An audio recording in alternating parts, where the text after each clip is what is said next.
Grumgur's Tavern is now open. Pull up a seat, grab a drink, and enjoy the show.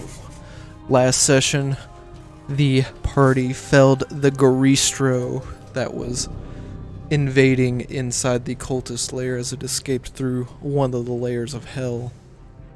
After the beast was felled, John, the half-vampire, half-werewolf child, went looking for Elrid, escaping from the group, with Tokax and Zaukon leading the party.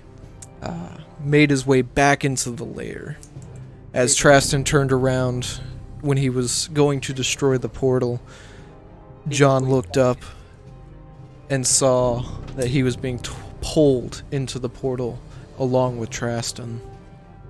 The party, without missing a beat, jumped into that portal to attempt to rescue Traston and John. While traversing the first plane of hell that they were on, they encountered a volcano with a smoke cloud that was just twisting up into the horizon. You couldn't see anywhere past it, as Neptune flew past it and kind of got into sort of the eye of the storm, so to speak. Looking down, he encountered that there was a demon sealed within, that they later found out to be Alvamath. Upon touching the mountain, both Elrid and Anna received a vision of Alvamath destroying the city of Gensano, the hometown of Neptune, before he was sealed away in the ancient tree. Continuing to try to find Traston and John through the layers of hell themselves, they encountered a gate. As they passed through that, they were teleported into what looked to be a demon city of some sort, made out of complete iron, plates just lining up as they were dropped into a back alleyway of what looked to be the marketplace. Their battle plan was to turn invisible and try to follow the demon that they saw leading Traston and John along. Keeping pace with the demon, they saw him turn down an alleyway and walk into a building. They waited for him to kind of dissipate from view before entering the building. As they did, they saw a very large staircase making their way down. They started to hear footsteps making their way up. They decided to kind of hunker up against the wall and try to be as stealthy as possible as to not to be noticed by this 15-foot tall demon with this sunken-in face and these gnarled horns at the top of his head. Luckily, they were not noticed by this demon. Making their way further down, they finally reached the base of the so-called dungeon that they're currently looking at, where they noticed Traston and John chained to the wall, stripped of all their equipment and clothing, aside from the bare minimum. And that's where we'll begin. So, you guys notice Traston looks to be pretty bruised, bleeding from what looks to be his back and legs. John not looking much better. Seems to be they were either whipped or beaten into brief submission before, finally admitting that they were going to go along with this demon.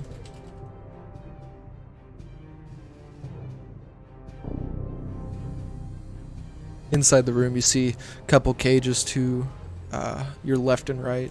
They're probably about 20 by 20 squares with a large iron gate in front of them.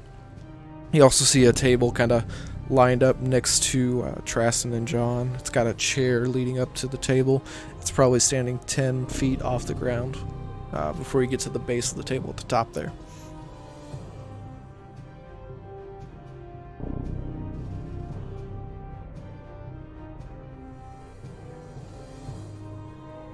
Are we conscious? You were drifting in and out of consciousness. It's kind of like a blurred image that you see in front of you, but you can make out some of the images, especially Elrid's little flashy sword.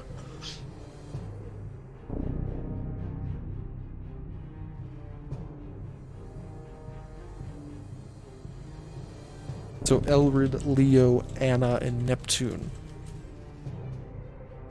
What are you gonna do? We're still invisible.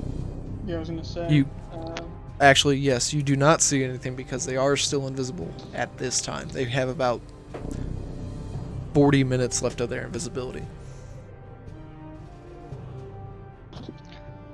How close are we to Traston right now? Probably about 30 feet away. He's about 5 feet off the ground. Okay, and is there anybody in the immediate vicinity other than us? Like, You do do I not see see any guards? anybody. Nope. Seems to be that the only person that comes down here was the demon that led them down here. Seems to be his place of Oh. residence. Anna's gonna like sneak over to the cage Okay. and try to see if Traston is conscious. Anybody else doing anything? Well, considering that we're all right now Kind of. tethered to each other, Yeah. I'm going over there with her. Okay. Yeah, I'm pretty sure him and Wolford are both, or him and Leo are both following me because I think that's how the hand on shoulder thing was going. Leo and Elrid both had their hands on Anna's shoulder, kind of leading them around so they could stay together, while Neptune kind of took a early lead, given that he is very speedy, moves pretty quickly. Yep. So, as actually, Just- Neptune, are you doing anything specific? Is it just them down in this dungeon? Go ahead and give me a perception check. Can Anna tell if Traston is conscious? You can see him kind of pick his head back up and kind of like swaying back and forth to kind of see that he has some consciousness, but he's kind of drifting in and out, probably from the blood loss. So Anna's gonna whisper, Traston, it's Anna. We're here. We're gonna get you out. You do hear this. All right. Elrod's gonna whisper along. Okay. Why did you get captured?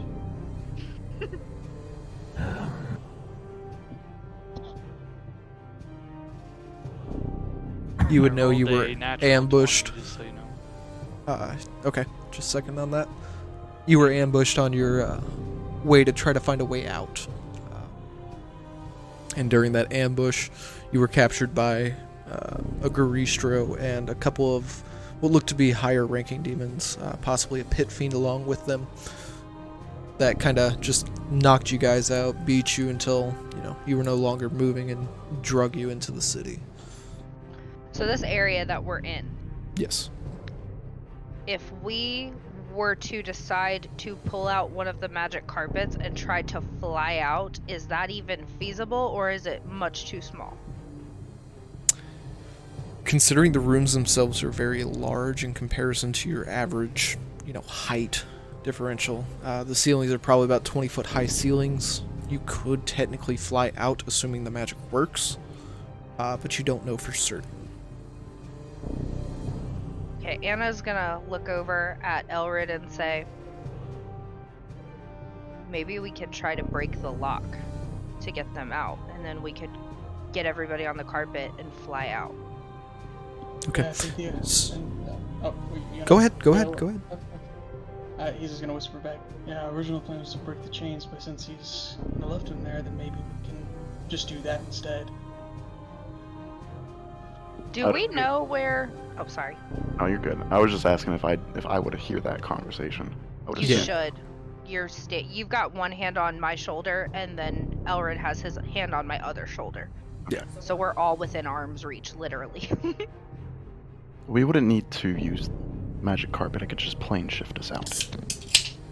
Where is the Denasi?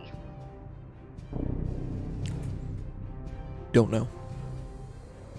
So we can't very well plane shift, because if we can't come back here, we can't get him. And we will come right back to this. So, to the perception check, the natural 20. So, Neptune, looking around. 24 in total, just so you know. That's fine. Looking around, just picking every piece and corner of this room apart, noticing every little detail that you can. In the back right cell, from where you're facing, you're kind of over by Traston and John right now, kind of by the table, trying to see if there's some kind of key or anything along those lines. And off in that distance, you see kind of a shadowy figure inside the cell, kind of moving around. Looks to be relatively small, almost childlike. It's a little bit bigger than John, but you do notice this. And on top of the table, just kind of scouring around, using your monk abilities to kind of climb your way up and try to get to the top of the table, you find the, what looks like a key ring with 2 keys on it.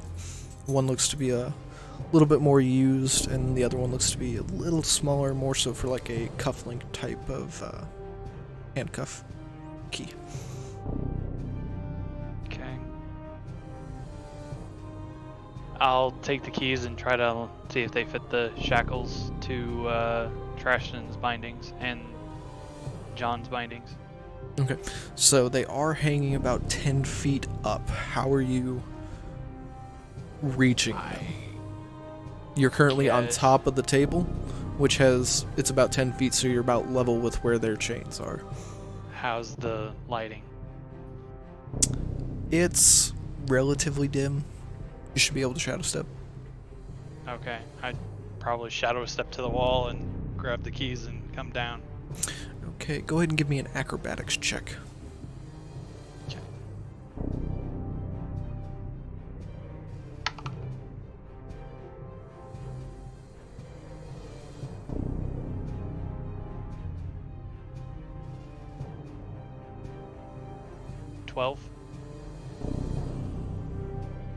Easily enough.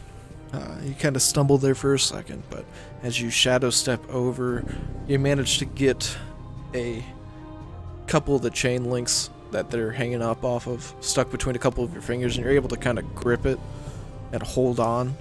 The rest of you, looking up at John, you see his chains kind of sway back and forth as you can't see what's moving them, but you definitely see that there is movement up there. So, you're currently hanging on what would be John's left chain with the keys in hand. Okay. Are they like hanging in the air, I'm guessing? Yeah, they're about 5 feet off the ground. Okay. Well, I guess I would do my best to try to unlock it without them like falling straight to the floor and try to slow their descent. Okay, how are you gonna try to slow their descent? I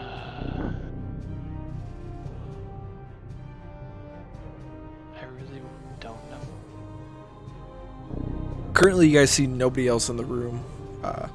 Leo, you kind of pick up on that shadow in the back right cell. It seems to have some kind of magical presence, and one you're pretty familiar with. I'm gonna break off from Anna and walk towards it. Okay. So, back to Neptune. How are you going to slow their fall? John's a little bit higher because he's definitely shorter, because the chains are about the same height, so he's probably closer to 7 feet from the ground. And how is their chains like up into the thing? Like, is it looped around something? Yeah, there seems to be a ring up at the top, and the chains are connected. It's just kind of looped through that loop, and then connected to their hands and locked.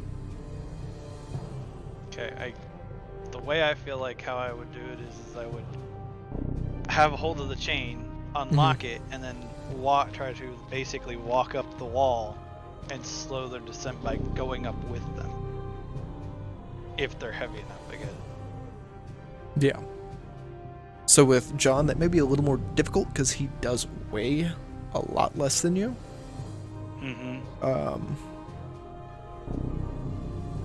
Keep in mind that there is nobody else in the room that you can see. So if you were to say something and or, drop your invisibility by doing something else, it might be okay. But you don't know. Well, if it comes to it that John actually goes straight up, completely shoots up because of my weight, I probably would drop the chain and then drop to the floor and try to catch him myself, bracing him off of me. Okay. So Leo is broke off from you two. Anna, you feel his hand kind of come off your shoulder, and you kind of lose your sense of touch of where Leo is.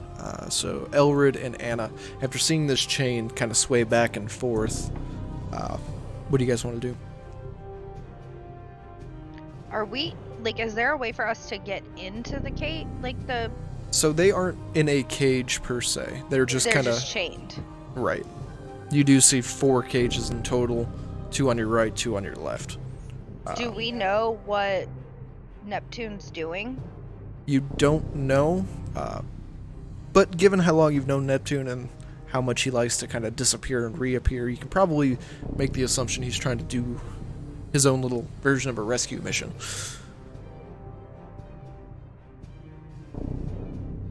But we don't know that he's got a key and that he's actively trying to get John out right now. Correct. Actually, both of you go ahead and give me a perception check. I'll say I've got dark vision, so can I, like, see him? Yeah, it's not necessarily dark. It's more so of just a dim light. 19. Okay. Perception 9. 9. Okay. So, Anna, about the same time you see the chain start to move, you see seemingly this key ring about 1 foot in diameter, just kind of floating near the chain. It's got a couple of keys on it. Elred, you do not see that. Can I tell that it's Neptune? Like, can I see him, or do I just see the chains moving? You only see the keys and the chains. Wouldn't the keys be invisible? The keys are not invisible because invisibility only works on items you have at the time the spell is cast. So the keys are not invisible. Okay. So Anna's just gonna kind of, like, tap Elred and say, do you see those keys? What? And just look over where she's. Well, I can't tell where she's pointing. Now that she's kind of pointed It's it dim. out. It's not dark. You can Well, see. he can't see No, you pointing. Invisible. Yeah. What? Right, yeah, that's valid. Where am I supposed to look? Look by John, by his hands. Do you see those keys? Look, do I see them? Yes. Now she's kind of pointing them out. You see them pretty clear. You see the light kind of glint off of them a little Pointing bit. with words. Yeah. Yeah, I see the So- key. Anna's gonna whisper, Neptune, is that you? Neptune, you Yes. slightly hear somebody say your name. And you guys Yes, kind of hear it's his me. response. Yep. Just trying to be as quiet as I can because I don't know if that demon's right up the stairs. Leo, is there anything that you can do to keep that demon from being able to sneak up on us?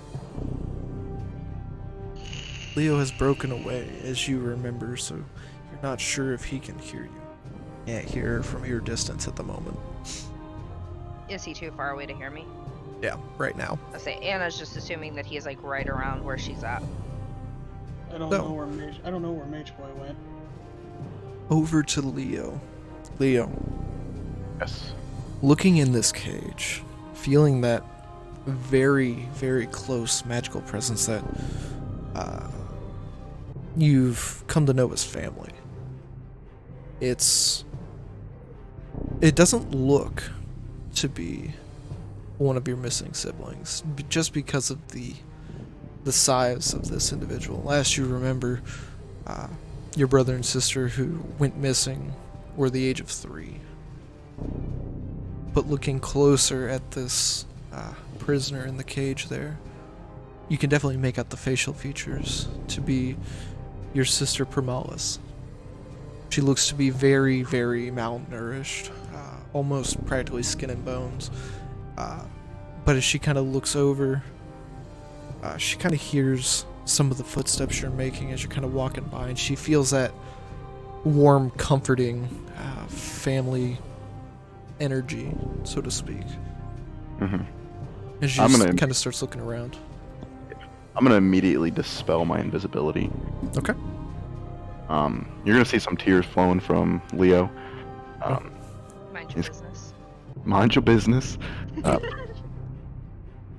So, as you drop your invisibility, she just gets up and runs over to the cage as fast as she can, and tries to stick her hands through to just try to touch you and make sure that you're real, and this isn't some kind of sick, twisted plot by the demons. Does Elwood notice Leo dropping the invisibility? Go ahead and give me a perception. So Anna is gonna walk over and she's gonna try to see if she can get the keys from Neptune. Like she's gonna ask if she can take the keys and try to use them on Traston's chains. Nat 20, by the way. Okay. Yes, you definitely see Leo after he drops his invisibility, as well as a little girl on the other side of the gate who looks to be, again, very malnourished, very dirty, sunken in face. Looks like she's barely been fed. She can't be much older than John. Based off your assumption, she's probably about the age of 6. So here's So- my question real quick. Okay. So as Leo, like, he breaks his concentration? I don't believe invisibility is concentration. Let me check. I'm pretty sure it is.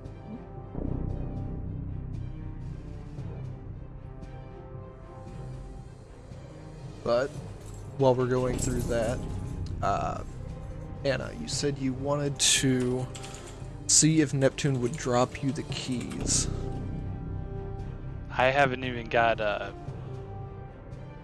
have I got John down? You were going through what you were planning on doing, but you never said that's what you were going to go ahead and do. So, Yeah. do you want to go ahead and... If it turns out that he's going shooting straight up, I'm gonna let go of the chain and drop down and try to catch him. Okay. So, And then if I'll throw the keys to Anna if she asks for them. as you unlock the first chain there, you definitely start to see John kind of raise up as you've still got a grip on the chain, and you're making a quick descent down while holding onto it. Okay. So, Elwood sees this, right? Yes, with the nat 20, we'll use the same roll. Anna, you also see it as well. You see John shooting straight up, and the other side of the chain just kind of dropping down. So, as Elwood notices Leo, and he can see that he's upset or something's got him, so he's gonna start walking that way. But as soon as he notices John's being brought down by Neptune, he's gonna just stop and try to go over and help them. Okay. So, those of you who are attempting to catch John, go ahead and give me an athletics check to see if you can make it over there before John ultimately hits the ground. 13. Okay. 21. Neptune, give me an acrobatics check, unless you're going to use Shadow Step. Wait, did you say athletics or acrobatics for us? Athletics for the two on the ground. Neptune, if you're just trying to drop down and run, acrobatics. If you're using Shadow Step, no roll. Yeah, I use my shadow step for sure. So 21 on the athletics. For Okay. Elwood. And so, Elrid, Anna, you're able to kind of keep your pace. Elrid, with his hand on Anna's shoulder while they're still invisible, kind of making their way over to where John's going to be, keeping track, looking up. They kind of put their arms in kind of like that fireman stance where they're holding out the trampoline and trying to catch John like he's a cheerleader. I was gonna mention that as soon as he saw John just coming down, he probably would have let go of Anna's shoulder to rush over. Yeah. Yeah. Regardless, you guys make it over there in time. You're able to kind of find each other and still perform the the catch to ensure John drops safely. Traston, you hear the chain just kind of go as it's falling up and then down when Neptune lets go. And you guys are able to catch John pretty easily. He doesn't seem to weigh much, even though he's only been here what seems like a couple of hours, not even a full day's worth of time. He seems to have gotten a little more mature, seems to have a little bit better speech patterns. He does look rough, not as malnourished as the prisoner in the gate that Elred noticed earlier. Anna is going to ask John if he's okay, and then she's also, let me see. Can't find anything.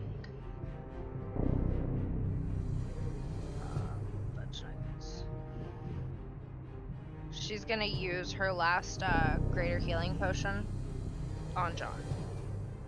Okay. After you kind of pop the cork out and start to feed it to John, you start to see some of his wounds kind of start to close up, and he starts to look a little better. He's got some more color to his face, and starts to regain consciousness a little bit there. And I'm assuming by this point we're no longer invisible, right? You guys are still invisible at this time. I'll look up the ruling on invisibility later, just to be sure, because I believe we're invisible because it's fun. it is a concentration spell, but because it was cast on a different target, I don't know if it drops on that target if one person drops it. So, okay, yeah. So Anna's immediately, once she realizes John is safe, she's gonna walk over and start trying to get Traston free. Traston is still hanging about 10 feet in the air. The only one who can probably reach him from that distance is Neptune, given the range that he had to hit John. Anna's gonna pull out the smaller magic carpet and fly up to where Traston is. Okay. You don't have the keys right now. Just as a forewarning. So she's gonna grab the keys. Neptune, are you willingly giving up the keys? Yes, I'll give her the keys. Because I'm now, because of all the ruckus that we made, I want to keep an eye and on the lookout for the demon if he heard me. Okay. So can Anna see Leo and the little girl right now? With your height, yes, you can definitely see Leo kind of reaching through the gate, just kind of, I won't say feeling up the child, but like touching her face and making sure that, this isn't a dream. You can definitely see a couple of tears kind of rolling down his face as he's looks to be pretty emotional about this whole experience. I got a question here now. Okay, go ahead, shoot. Because I'm pressed for time. Okay. Who's got the bag of holding?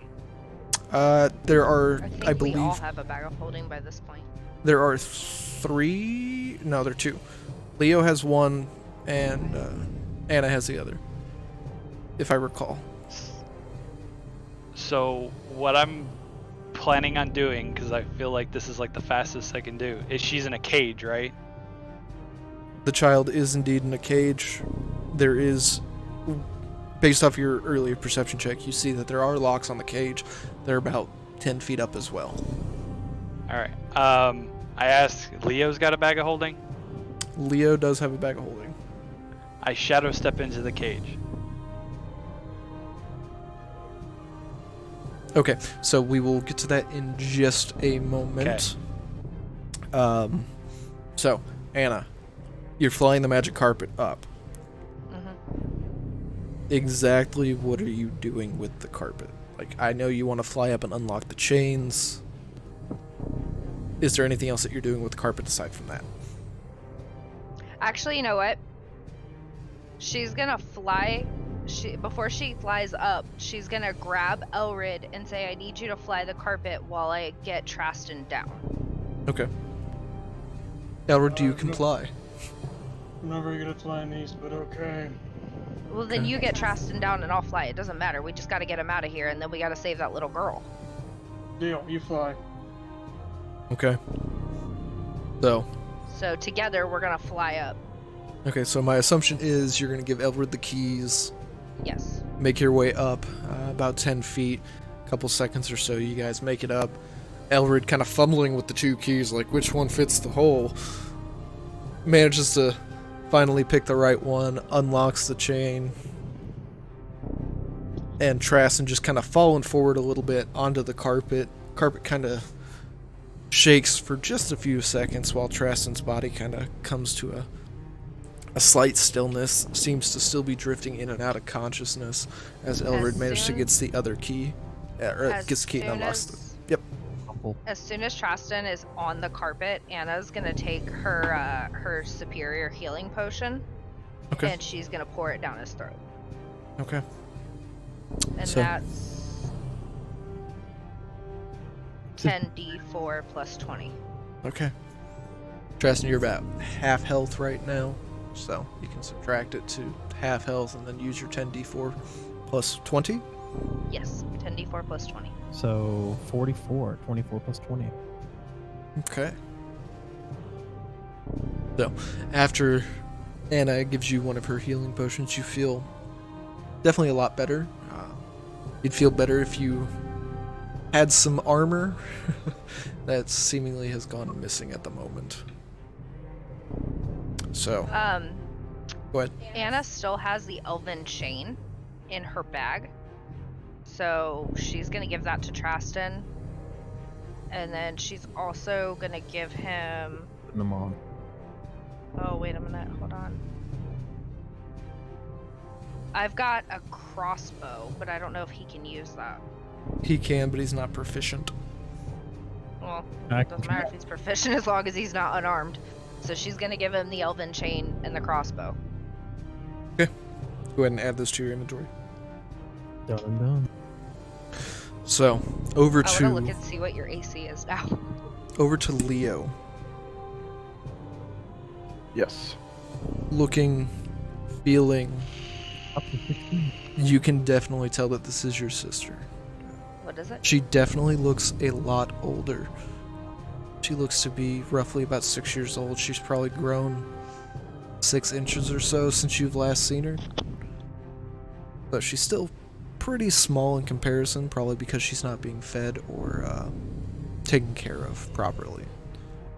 She does seem to have scars kind of across her whole body from what looks to be either some kind of whip marks or just the frequent beatings that seem to occur here.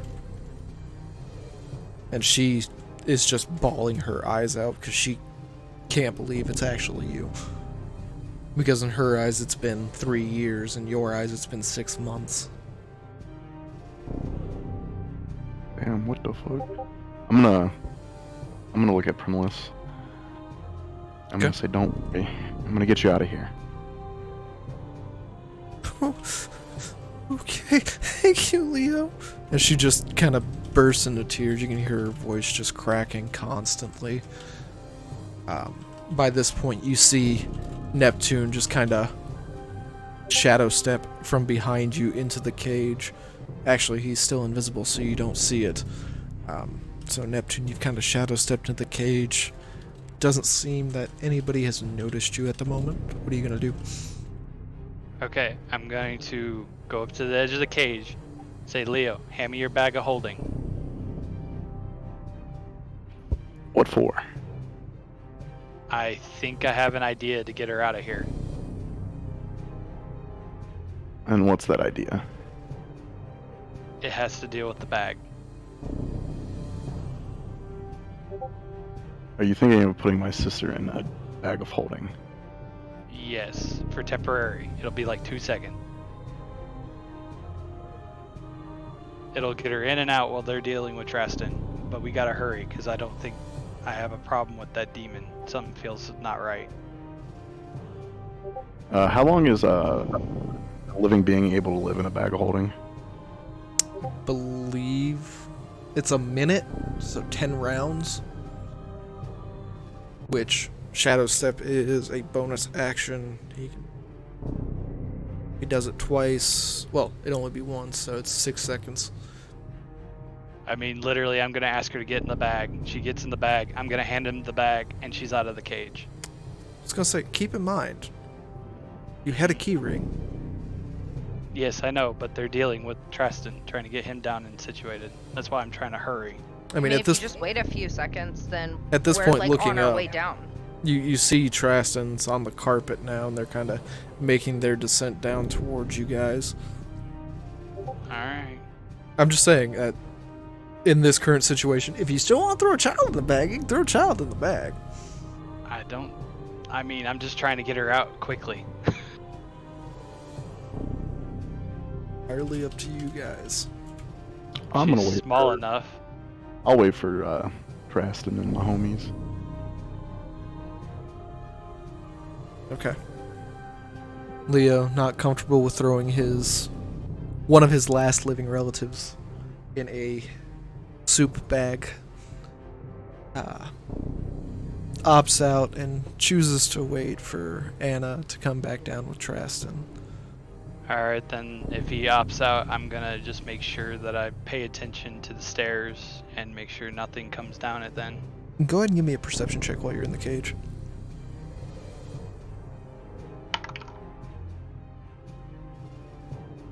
Five.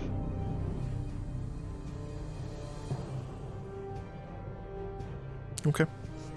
So, are you still staying in the cage or are you hopping out?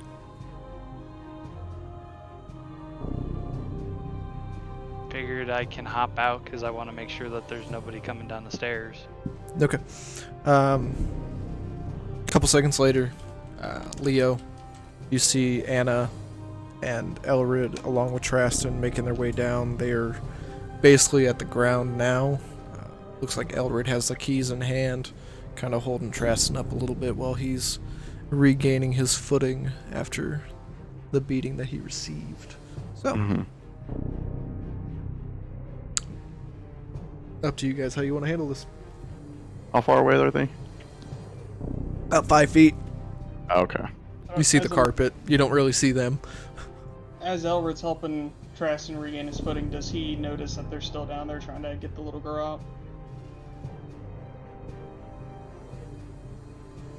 One more time.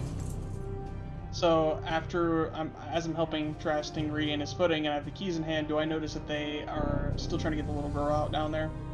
You do see Leo being very adamant. He's not leaving his spot. Okay. So I'm gonna whisper over to, or just talk to Traston. Traston, are you good if I leave you for a second? Yeah, I think I'll be fine. That potion did some wonders. I can feel my ribs again. Good. I wasn't really gonna give you a choice. Just jump down from the carpet Oh, all right. and head over to Leo.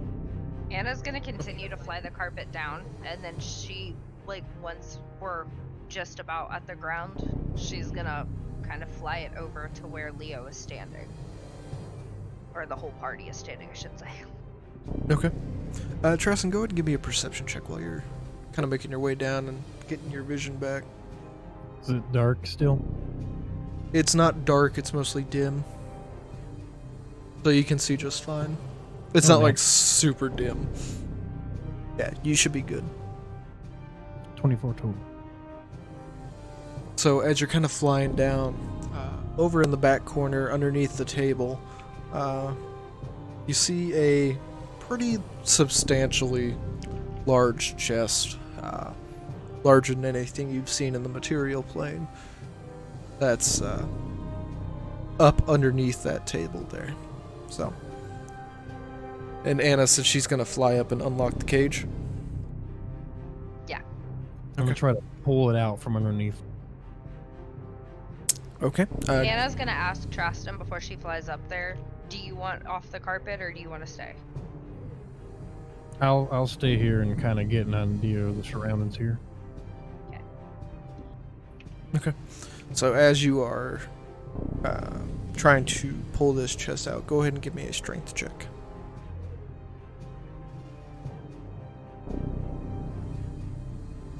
Am I doing the strength check? No. 18. Okay.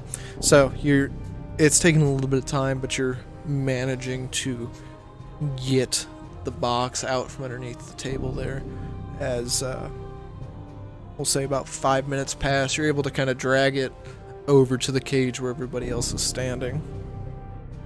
Anna, during that time, you are able to unlock the cage there, and you see the little girl just kind of sprint out and just grab onto Leo's leg for dear life.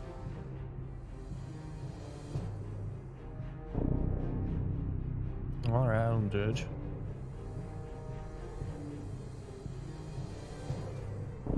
Love is love, I guess. So, currently, Neptune, you are outside the cage. Leo is getting a hug from this little girl. Anna is flying down from the carpet. Elrid is, I believe... Were you still on the carpet or were you on the ground with Leo? I jumped off to go to Okay. Leo. Okay, so Elrid's standing next to Leo, and Traston has found a box. Trying to get it open by the time I make it over there. I'm just gonna get down and try to open it. I'm just gonna decide. Okay. So as you kind of fiddle around with it, it seems to be pretty heavy. You're kind of trying to push the lid up as hard as you can, but it doesn't seem that you can do it by yourself. You're able to get it a couple feet up just by trying to push, but because you're just short, you can't shove it all the way up.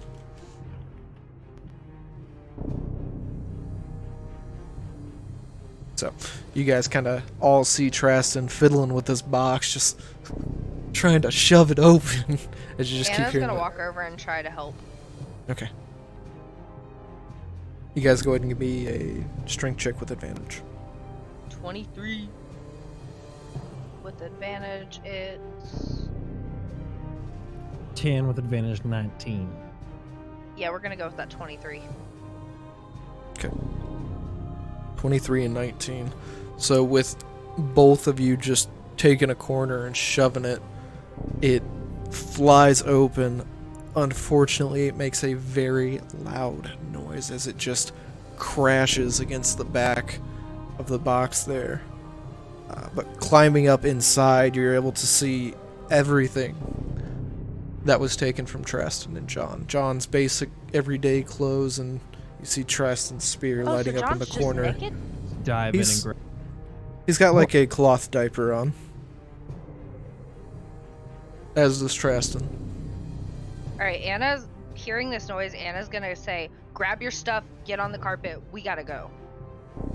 Grab my chain and half plate and hop on. Also inside the box, you see something that wasn't a part of your possessions. It looks to be a very peculiar gem. The gem itself seems to be shifting colors, sort of like a rainbow, shifting from that red to the orange, yellow, green, blue, indigo, purple, and just kind of continues cycling through. It almost looks like a translucent gem. Similar to what you normally see on Elrid's sword itself. Kind of same size and shape as what fits in his pommel. Do you pick it up? This sounds like a trick.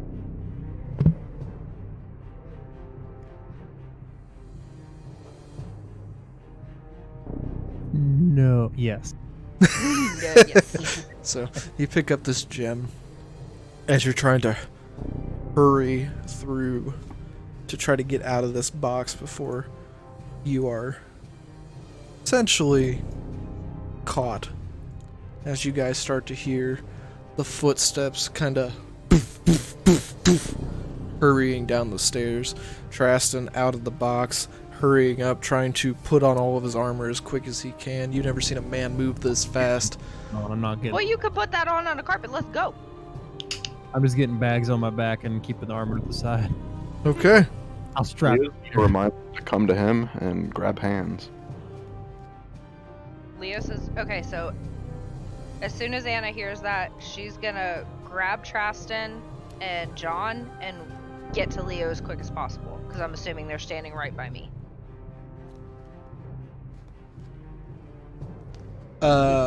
Yeah, the box is right next to everybody, so you all are kind of standing right next to each other.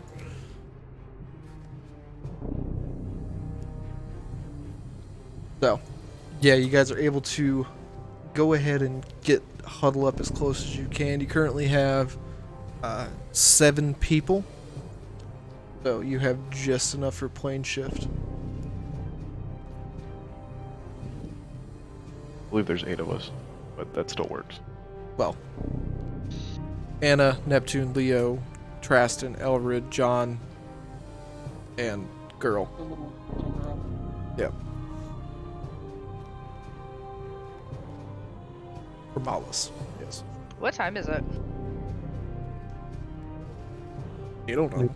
Is it? Oh, what time is it? Which plane Here. is about Oh no. 11:30 p.m. with about 22-ish seconds. You're thinking about ticking to 23 seconds. So, as you all group up together, Leo trying to plane shift as quick as he can as Traston and Anna, kind of facing the staircase from where they're currently sitting, see the deep red glowing eyes of this demon as he just peeks his head around the corner and makes a full-on dash towards you. As Leo's spell finishes casting, you all just get this dark and enveloping over your eyes as the next thing you know, you are back on your plane. Due to the specification not being met of exactly where you wanted to go, Dun dun dun. Traston, you know where you are. Very familiar to you. You're in your, what you call your home city at this point. This is where, in your mid to late 20s, you were raised and where you found your love of the Forge Tenders. You are in Landrascape, city made completely of stone. These very intricate, almost mixture of stones. You see some light browns, dark brown, and they just build up into these really nice looking buildings. Looks to be a very rich hub of sorts. There's the port, as this is the major port city of Goldarum, the continent. So, what would you guys like to do? Y'all seem to be pretty okay. Primalis is looking a little rough right now, but you guys hurried out of there as quick as you could. Anna's gonna walk over to Leo and the little girl, and she's gonna offer the little girl some food and ask her what her name is. How does Leo feel about this? I'm just plonking down on my ass on the ground. Okay. Leo does not mind the generosity. Okay. I'm just gonna bend down. I'm not gonna poison her. I'm just gonna kneel down next to John and ask him, "Are you all right, John?" John just kind of nods his head. He seems to still be a little bit out of it. Doesn't really feel like talking right now, as he's just got this stone-walled face on, just kind of glancing off into the distance. Neptune, you were saying something? I was gonna call over to John and basically have him walk towards Traston so I can basically tend to their wounds as best I can with whatever I got. Okay. Elrid, I assume you would like to accompany John over to Traston and try to bind their wounds as best you can. Yep. Okay. So, Neptune, Elrid, and Traston just kind of group up with John a little bit as Neptune tries his best to do some homeopathic remedies to ease the pain a little bit. I gives you am this proficient in medicine, so. kind of gives you this weird fluorescent green drink You're not quite sure what it is. Looks just to be like a blended mixture of plant. He says it's real good, though. Go ahead and try it. Leo, go Take ahead. a strange sip. That looks just like the sewer water in my city. Neptune, is it the sewer water? Oh no. No, it's not. Are you sure? It even kind of smells like it. Oh, like a lot of algae.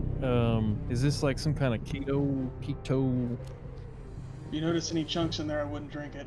It's paleo. Oh no.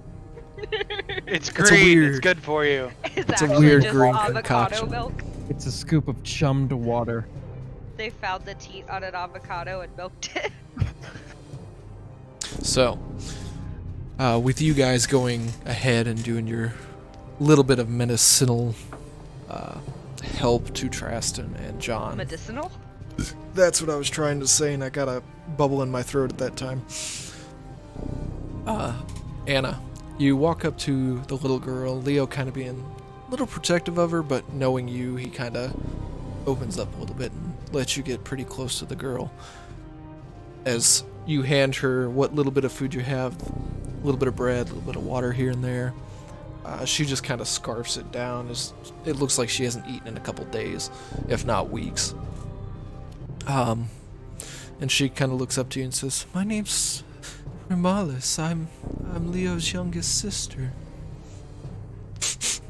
You can see that her face is really red and puffy, probably from all the crying that she was doing while she was embracing Leo. Anna's gonna look over at Leo and say, I'm gonna try to find some food. Maybe I can see if anybody knows where we're at.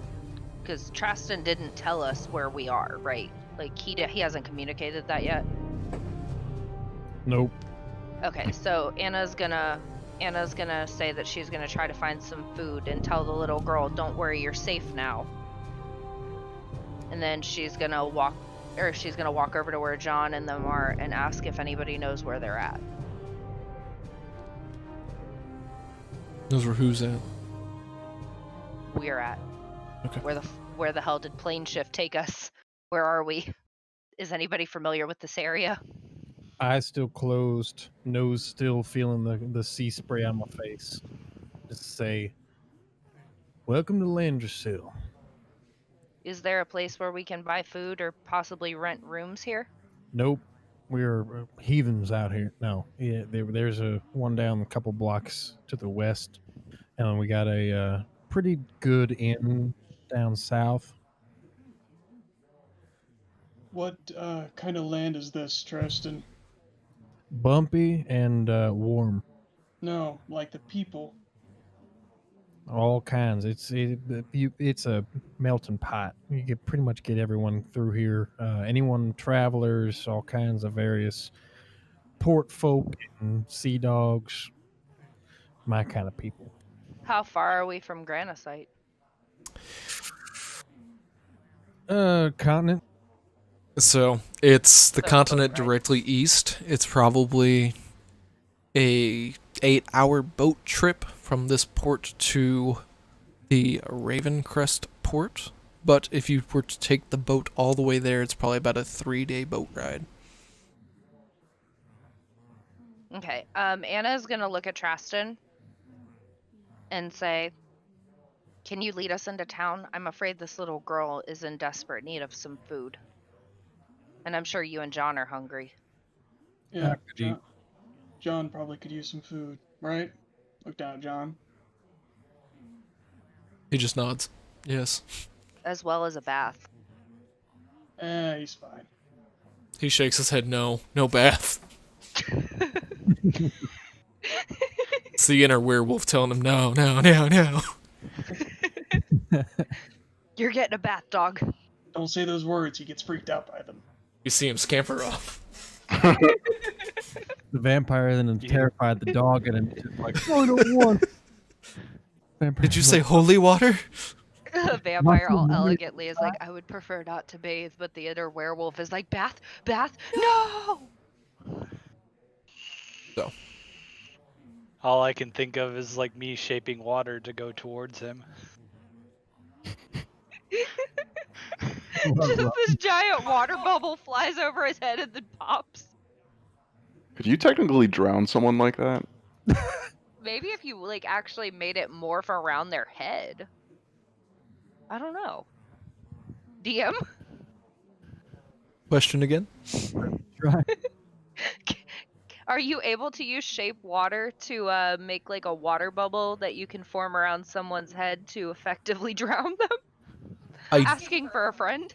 I think it's one or the other. You can shape water if there's water nearby, but if you use it to create water, you can't control it, if I recall. I would have to look it up. I would say yes, just for funsies. Noted. Noted. Alright, let's go on ahead and head into town and get some rooms and some food. Okay, so Preston, remembering that you found this very weird looking gem inside the box that you opened up to find your equipment. Not saying shit. Okay. Just saying, that is Gotta indeed in find your it. inventory. You can add a And chromatic this is where orb. Tristan turns into the bad guy. Add the chromatic orb to your inventory. It's not an actual item, just add it to your notes. Right. So, you guys kind of making your way through town, Trasson kind of leading the way a little bit. You start to notice the city itself is almost mountainous. And it looks like each part of the city is a different layer up until it gets to the 4th tier, where that seems to be the noble-esque area of the region. You guys manage to get up to the 2nd so-called hill, and you start to see all the marketplaces. You see off to your left, you see a couple of what look to be taverns, inns, and off to the right seem to be some pretty basic shops and wares. And Trasson, go ahead and give me a perception check.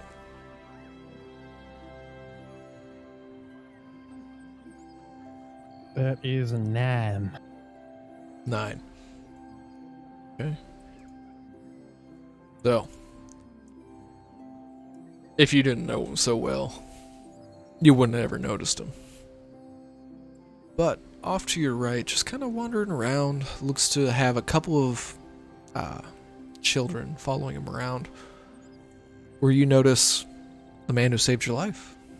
You see Emery kind of escorting these 2 children, who also look to be in pretty bad shape. Not as bad as, I keep forgetting her name, Primulis, Leo's sister, but they seem to have been abused in their time.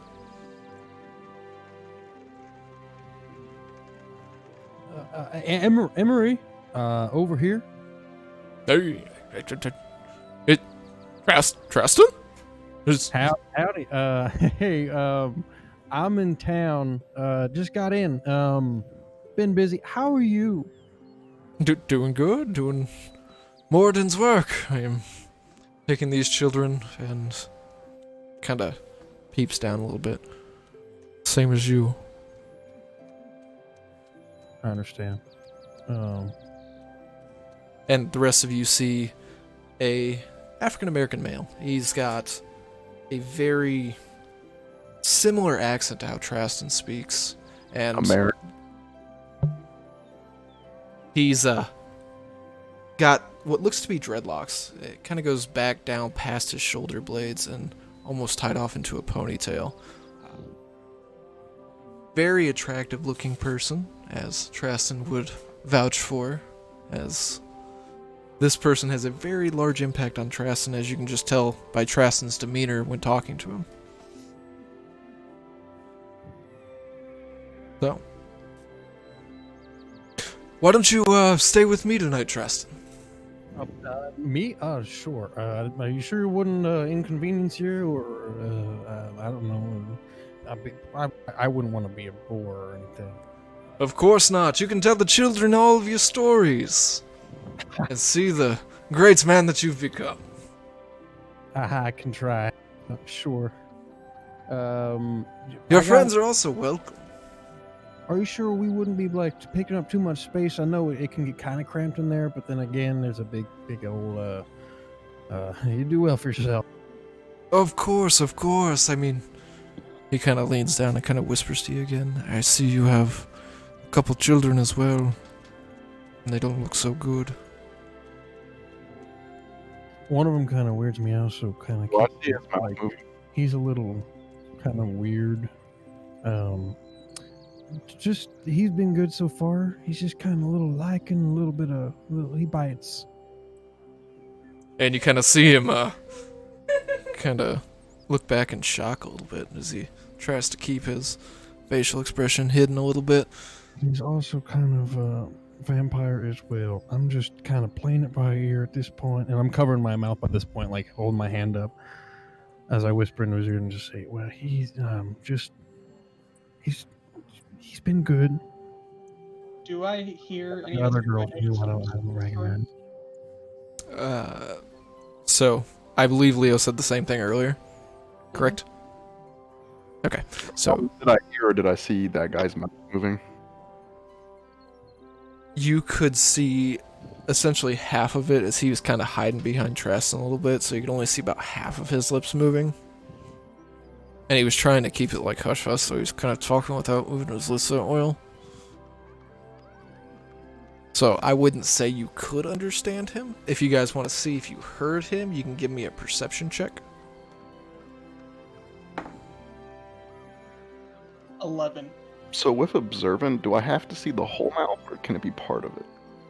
I would say the whole, just In because. around. Yeah. I can move half my face like this. I'm gonna roll perception just because Leo's on guard right now. Yeah, Anna's a little weirded out right now, so she doesn't like that Traston's being secretive. Tristan's always pretty. Anna doesn't know anything. Anna still thinks that the demon is trying to catch them. Okay, so you kind of see that Emery is a little weirded out by the details you've told him. And Elrid, it doesn't seem that you can make out the entire conversation. Seem to be talking pretty discreetly, trying to keep their voices down. Maybe not necessarily for you guys, but for other people that may be listening. I got a 19, by the way. Okay. So, Gonna be a little suspicious just because John's there with them. So, Leo, you're able to hear that Emery and Traston are kind of discussing pretty vaguely stuff about the children themselves. You see that Emery has 2 kids following him around. They both look to be... one seems to be like a half-elf, and one seems to be a Caucasian human. Very bright white skin, seems to not get very much light, either one of them. And they look to be pretty beaten. They've got scars kind of along their entire body as well, similar to Primal. I get the first half. Primalis. Okay. So. And now that half-elf doesn't seem familiar to me, right? Not at all. Seems to be probably about age 10. Definitely a lot older than your sister. Okay. So. I mean, with your... Yeah, I mean, he can stay as long as he's not a bother and he doesn't try anything funny. He hasn't been so far, and I've been keeping my eye on him, but he's been good.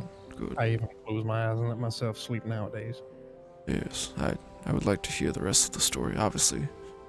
Somewhere where it's safe, and he kind of looks over, and he kind of glances at one of the guards there, and kind of looks back at you, just kind of keep it low. Try not to say much. And Leo, you're able to make out the rest of that conversation as well. Leo's gonna keep quiet for the moment. Okay. So, are you guys going to come stay with me tonight? Sure. interesting. What do you want to do? We should. It's all right. This here's Emery. Emery Restia. He's like a brother to me.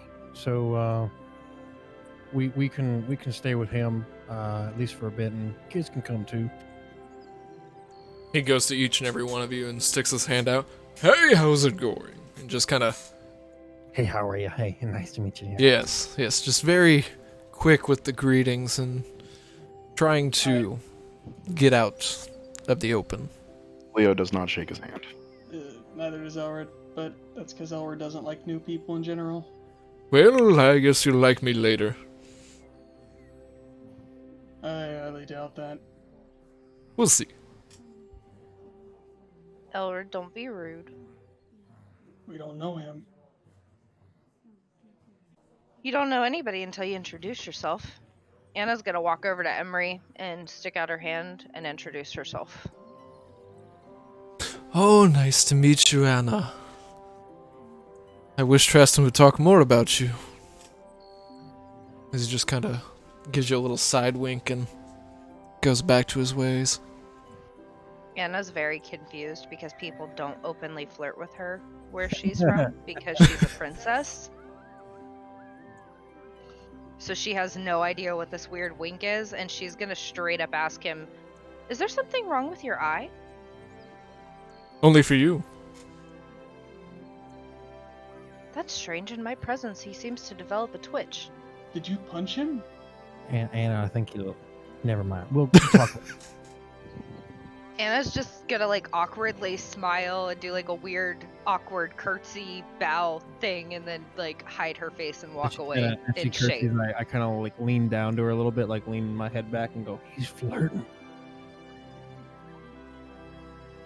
He doesn't know who I am. No, Nobody flirts with me at home because they all know me. Why? Well, because there's technically, it's a whole thing. There's a law that I'm supposed to marry somebody that's a prince, and all the princes near me are related to me because my uncles all run the other kingdoms. It's a weird... I'm gonna die alone. It's fine. Sounds incesty. That's weird. That sounds a lot like Well, that's why she hasn't gotten married, you assholes. She's gonna have to, like, go to Europe, like, venture out if she wants to do that. She's busy killing stuff. All royalty are products of incest. It makes sense. So, No, only the girls have to marry royalty because it strengthens the kingdom. Men are allowed to pick because fuck the patriarchy. 50 incesty. 50 incesty. Say incesty one more time. So, Come over there and hit you on stream. are you guys following Emery?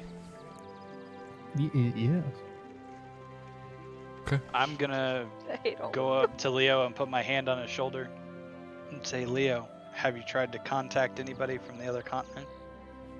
Not yet. I will here While shortly. we're walking, I'm going to start strapping my armor back on my plate. Okay. You were getting some weird looks, just kind of walking around in a loincloth. Well, I had the chain on.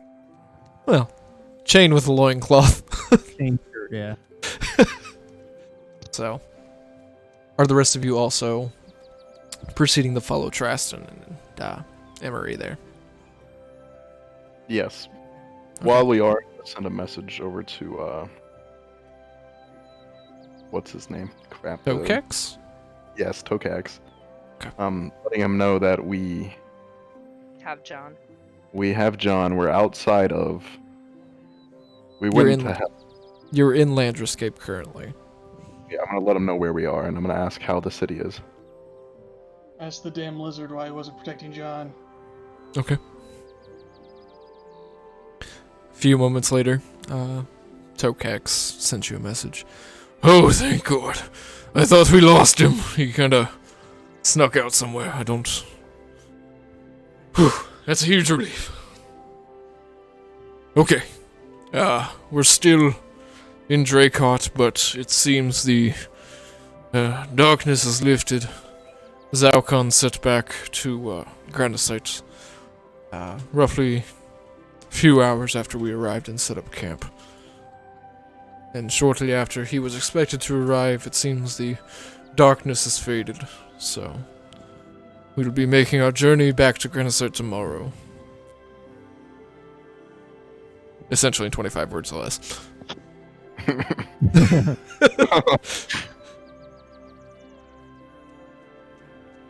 I look back at, I'm assuming either the Genasi's walking by me.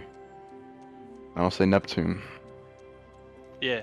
I reached out to Tokax. He said the darkness over the city is gone. They'll be heading back there tomorrow. Alright. We'll have to make preparations to try to get back as quickly as possible. We can go tomorrow. Okay. I didn't know if we were gonna stop by your hometown first. So are you gonna take your sister to your family, or? My family's dead. Well, I didn't know if you talked like your family was the school, so I didn't know maybe. I mean, he's Leo. probably not gonna want to be separated from her again. Leo, Yeah. I feel closer to you now. Although this could get dangerous. Yeah, it's. I was gonna take what I was thinking. Tokax. Okay. Yeah, because Tokax hasn't already lost one child. But he's such a good babysitter. Anyway. Tokax's orphanage, open for business. You got a child, we'll take it. So, I mean, John's So- learning to talk, right? he can speak okay. He's obviously still in Turns the out- wee toddler ages. How old's John again? 4? He's about 3. Looks like he's going on 4. So, you guys are continuing to follow Emery, making your way down a couple different pathways. Seems to be Emery is kind of straightening up his stance and walking in a more formal fashion than he was when he initially introduced himself to you guys. Making his way to what looks to be a shrine. Traston recognizing this shrine as he spent almost every day here with the Forge Tenders. Shrine of Moradin. As you guys make your way in, he kind of leads you in the back as you guys kind of walk past a mess hall of sorts. You see lots of tables, and inside there you see a very large amount of children. There's probably 20 to 30, all kind of sitting there, kind of eating what they can. They all seem to be pretty beaten up, similar to the 2 that he had taken with him out into the city there. As you guys kind of walk past, those 2 children scamper off into the mess hall of sorts, and you guys kind of continue forward into what looks to be a back room of cots, beds, and different sleeping arrangements for the vast amount of people that are currently residing in this temple. So, as you guys kind of walk in, Emery shuts the door behind, and you can see that his tone and his presence is basically completely changed. So, Preston, how did you get here? I just look over at Leo. We were in a very weird place, not here. And then that fella, and I point at Leo directly, helped to get us out after we got pulled through to, what was it, a plane? Another plane? Something hells. So, you were in that plane. I see. Somewhere in the non-hells, yeah. I could sense that you were gone. That symbol I gave you a while back helps me keep a close eye on you in case you ever befall trouble again. Oh, watching me. It's just to make sure you're safe. You know I worry about you. I know. As much as the other children here as well. We've kind of ramped up our rescuing attempt, so to speak, as I can see. There's a lot of cots. yes, the city I'll get has. a wall or two, because I remember there being like a study back over there. We had to remove it, unfortunately, in order to keep up with the pace that people are being captured and sold off. Out there was just a ruse to kind of keep the guards on their toes. They've been keeping a close eye on me as of late. I always take a couple with me just to make sure that they know that I'm quote-unquote beating them and forcing them to do things that they don't want to. But It sound like a buddy had to break his hand back in my city. I'm not selling these ones. Taking care of them, showing them the way of Moradin, putting them on a better path. It's for your own health that you don't do that. What does Leo know Of about course. Mord? You don't know as much as you have spent most of your life dedicating to Saloon. You've kind of pushed out all of the other details of most other religions of your time and pretty much sticking to one path. You do know that they are primarily a so-called forging religion, but not much more than that. You do know the symbol just because Traston wears it on his neck practically every day. It's the slight anvil with the... got an image here. Find it.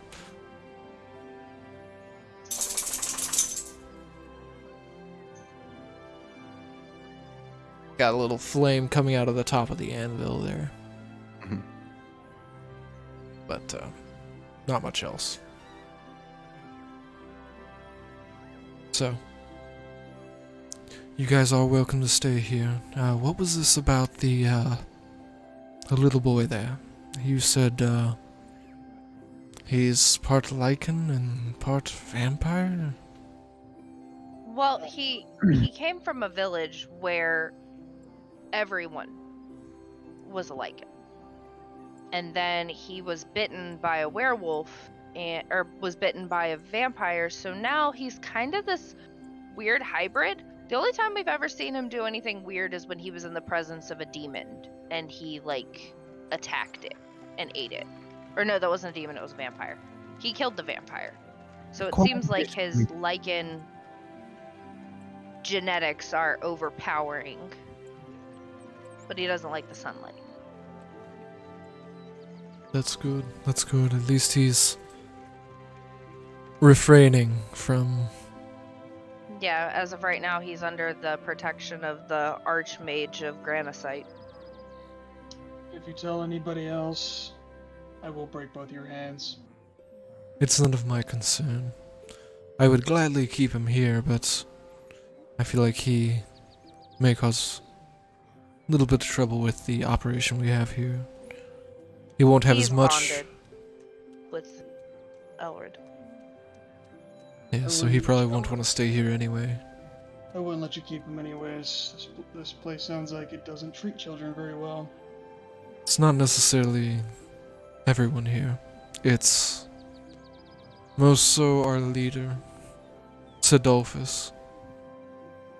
He's been This is very not a different as of late. Yeah, How so? Go ahead, Tristan. I believe you were saying something. It's become a place of gotta keep your head down. There was a time where this was a beautiful place, but the enforcing order, the ruling chapter, so to speak, they are not they're not quite as nice as they used to be. And that's putting it plainly. Yeah. There's been a lot of inhumane activities going on as of late. There's been lots of people wearing these very weird hoods and cloaks coming into the city, leading groups of people out, and Do you know? fortunately what we kind of never see them symbols- again. Do We're you know in what good kind of symbols are on those cloaks? He kind of draws it on a piece of parchment he's kind of got kept in the back, and it's got a number or a letter V with one I in front of it. So he draws an I, he draws a V. the 4th. Yes. That's what I understood it as well. Which they all seem to be making their way up to Sidolphus's mansion up at the top of the hill here.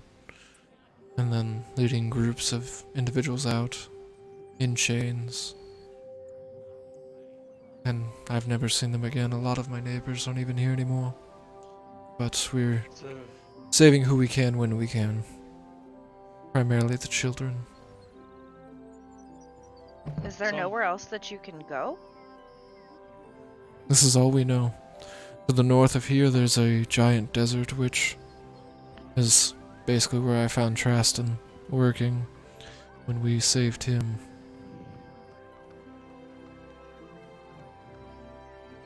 Traston hasn't told us very much about that. It's not something he's very comfortable talking about. I believe in due time he'll open up to you and explain his life story, but I wouldn't prod him. I would let him do it in his own time. Preston, tell me about your hometown. As you Maybe do later. that, Emery just reaches back and gives you a very smirm smack. Do I see it coming? No. This man moves at lightning speed. so after hearing the 4th, is there Yes. any recollection I have with the research papers that I opened up? The only thing you remember is the 4th was marked as the human cult. It's the largest cult in numbers, but not in strength. Due to the humanoid nature, there are many, many different races, different members of the group. But you can make the assumption that they're probably the cult that's enslaving people for the other factions in order to either Supply power up, them. right, either using their blood supply for the vampires, possibly using the corpses for reanimation for the undead. There's a multitude of different things that they could be doing. A whole circuit. Souls to summon demons, bodies for the undead, and blood for the vampires. Correct. You can make that assumption, yeah. Leo's gonna So- look frustrated hearing about the 4th. What is it, Leo? Isn't the 4th is the one that I gave you, right? Correct. They're the ones you believe that you guys, or that's the cult you believe also killed your parents. I believe the 4th is behind the people, or with the people who killed my family. At this point, all the cultists need to die. At this point, I agree with you. Emery, you'll find that we've all come to the same conclusion here about the 9 and everyone else in the 9. What do you mean by the 9? So, there's a reason they're called the 4th. There's another 8 organizations similar in structure that all work together to an extent. So far as we know, they've got footholds in Transylvania, they've got footholds in Crystally, they've got footholds in Granacite, and obviously here in Landrasil.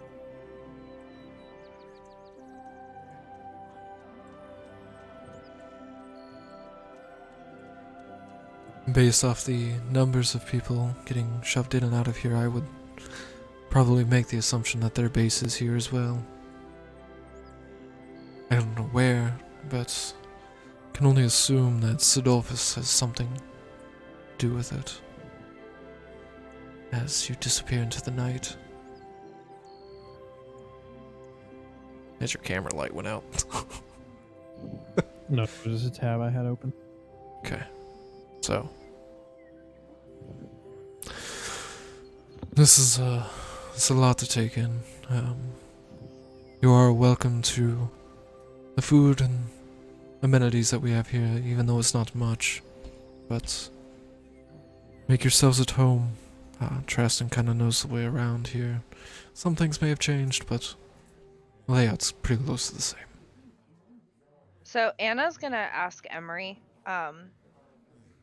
looking at Leo's little sister and her clothing, she's gonna ask, do you have anything clean and maybe a little more suitable for her to wear?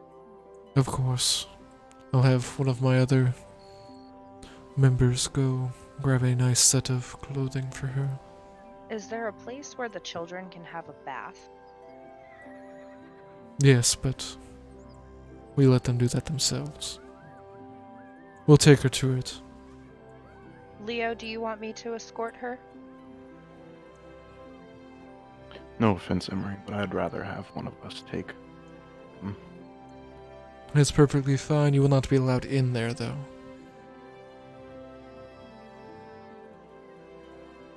Maybe we'll just wait for her to have a bath until we're back in Granite. Would that make you more comfortable, Leo? It would. Okay, that's perfectly fine. They haven't seen each other in a long time. She was held captive and he just got her back. So as you can imagine, this is a very, very delicate situation and we don't want to do anything that's going to cause him any stress or the child any stress. We don't know exactly the extent of what she's been through. Mage Of is very course. sensitive. Mage is Yes. very sensitive. Be careful. This You'll is need her to- only living relative and she, up until an hour ago, didn't know he was here. Perfectly fine. I would ease her in, try to be as gentle and understanding as you can. Things may have changed. So, she may be a little jumpy at first. Certain sounds, sights, things may set her off into some kind of shock. So just be very careful. And is there any food? Of Unfortunately, course. this child is quite hungry. Yes, she can go eat at the mess hall that we passed, and she might be able to make a couple friends. Anna's gonna look over at Leo and say, why don't we lead her over there so that she can get something to eat? And she's gonna look over at John and say, come on, John, let's go get you some food. Leo will grab Primulus's hand and start leading her. Okay. Anna's gonna grab John's hand and gesture over at Traston and Elred and say, are you guys hungry too? Mm-hmm. I guess I could eat. I could eat. Alright, let's go get some food. Neptune, are you coming? I like how I'm the last one. Don't worry about him. There's water outside, right? Yeah, I'm sure there's a creek nearby somewhere that he can... Don't eat water. A large bay. Oh, there's a large bay, perfect. There's an entire ocean over there if you'd like. It's all you can No. drink. All Yeah. salt water. A little salty. Very salty. You take what you can get nowadays. Salt of Neptune's tears. Not that salty. I'm not talking about the Dead Sea over here.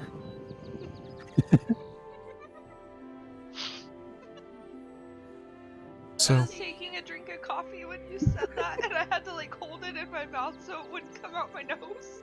I wanted to say this when you asked John if he wanted something to eat. All I can picture him saying, I could eat a whole vampire. You should that would have been I can eat a whole person. Wait, Mate, no, don't. don't.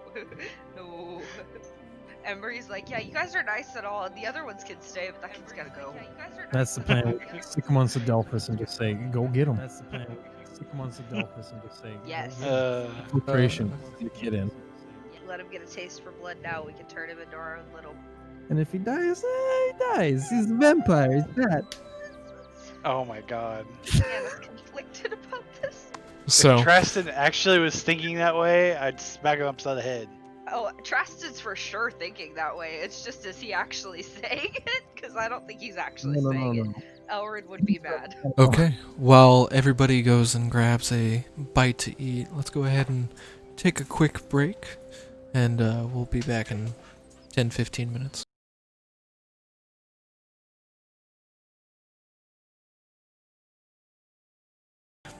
Quick thing here. The music that you are hearing is brought to you by tabletopaudio.com. So, where we left off is Trastan meeting a very old and dear friend, Emery, who has had some impact on Trastan's life in the past, taking them into the Temple of Moradin to allow them to stay for the night, as they have all decided to go get some food at the mess hall with the rest of the children who are eating there. So, after eating a pretty basic meal, seems to be mostly bread, some water, and a little bit of pork here and there, kind of spread out between all 7 of them. You guys are feeling okay. You could probably eat a little more, but it's really all the temple has at the moment, so what would you guys like to do? Anna's gonna ask Trastan if he thinks that Emery would take some money for them staying. He would, but you can do just as good just by donating to the temple itself. Can you show me where to do that? Yeah, it's just out in the that main area we came in at. Back past the shrine, there's like a donation well. So Anna's gonna go donate. Okay, how much are you donating? Let me take a looky-loo. Anna's gonna donate 1,000 gold. Okay. So, as you are about halfway through your donation, one of the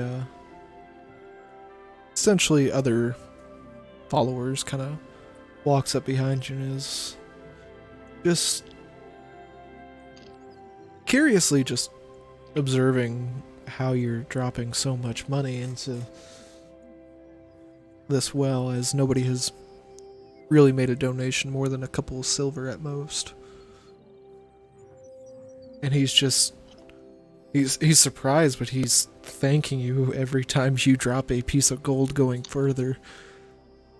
So about 500 thank yous later, he just kind of drops to his knees and starts to praise Moradin, as they feel very blessed this day that such a large donation came in. Anna's gonna turn to him and say, there's no need to thank me, just make sure that these children are fed and taken care of.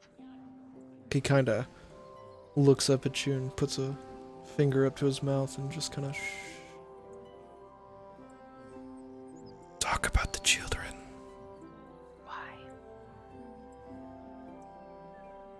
Wink, wink. Based off his expression and his mannerisms that he's kind of showing, they're not supposed to be here. He's trying to keep it pretty quiet. You never see a group of them come out of that back area of the temple itself.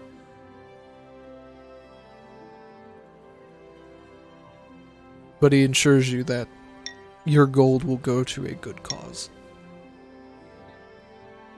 This is from Trastan and our entire party.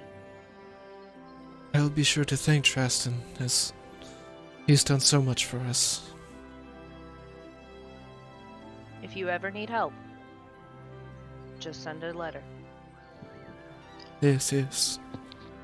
Thank you, thank you, thank you, thank you, thank you. And Anna's gonna kind of bow and go back to the group. Okay. You start to hear a slight cry coming from that man. Tears of happiness for the donation that Morden has received. You make your way back into the mess hall where you see Tristan and the rest of them continue to hang out, kind of gazing over the children a little bit, trying to see, you know, if there's something else that they could do. Leo kind of staying near. Every time I forget her name. Primalis and Elrid sticking pretty close to John.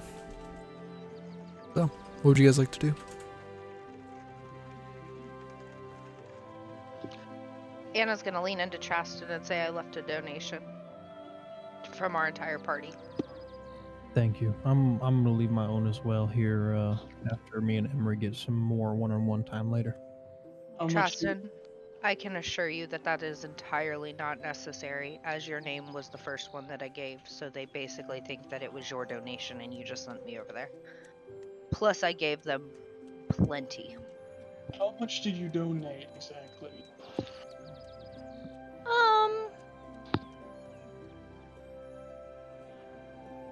How many pieces of copper are in a gold? I believe it's 100. 100. And what's 100 times 1,000? 100,000. So roughly 100,000 copper.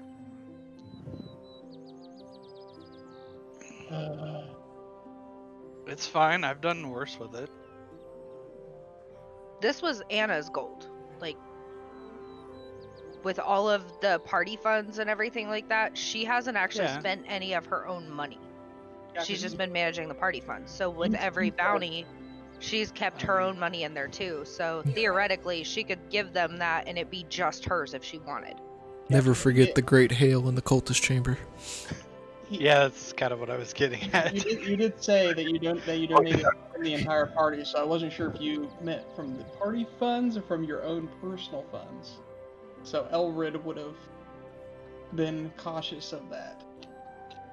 Anna's gonna say it was the party funds, and then when Traston's not looking, she's gonna look at Elrid and say it was her money. Okay. I'm So fine that with way it either Traston way. doesn't feel like he has to give any more. Okay. Because we gave plenty. Yeah, based off the expectation, you think that'll feed them for, with what they're currently eating, probably for 2-3 years. Just on the sheer amount of gold. Unless they procure more individuals. Side note, my cat's finding all my socks that I've lost Good. and dragging them out in the open and playing with them. It's Good. a useful tool. Perfect. He rolled high on his investigation. Until there's like 5,000 holes in my sock. That's fine. Every sock needs a good hole. You were missing it anyway. So, you guys are currently in the mess hall. It's getting pretty late, probably about 8:30, 9 o'clock at night. For Leo's purposes, it is 9:23 and 47 seconds at night. The sun is gone. Thank you. So, essentially, you guys have the rest of the time to do what you please. What is it that you guys would like to do? I'm gonna spend the first long bit of time that we're here, and I'm just gonna chill within the forge chamber itself, and Okay. just polish, clean, maintain, repair any dents or dashes or cuts in the armor, weapons, etc. Okay. Just meticulously go over them, sand them down, get them nice. So Okay. is this like a cathedral or like it's got a Basically, it's a very top to it? very large shrine. It does have a roof over it. Does it look over to the city, or? It's on the second floor of the city, so it's four-tiered. You got the first floor, which is most of the residential housing. Second floor is more so entertainment shop district. Third floor is getting into the nobility, and then the fourth floor is the highest point of the city, which is essentially the current leader of the city, who Okay. Emery mentioned as Sodolphus. So it's like actually built into like a canyon wall or something, or? It's closer to a mountain. There are mountain ranges Okay. on this continent, and the continent as a whole is very hilly, Okay. but also dry So I in can't- some aspects. I can't really look over the city and see like the activity of the city, basically. Only from No. this level. No, it's not. The tiers are essentially small hills, probably 10 to 15 feet difference between each one. Okay. And Max, if you are speaking, we cannot hear you.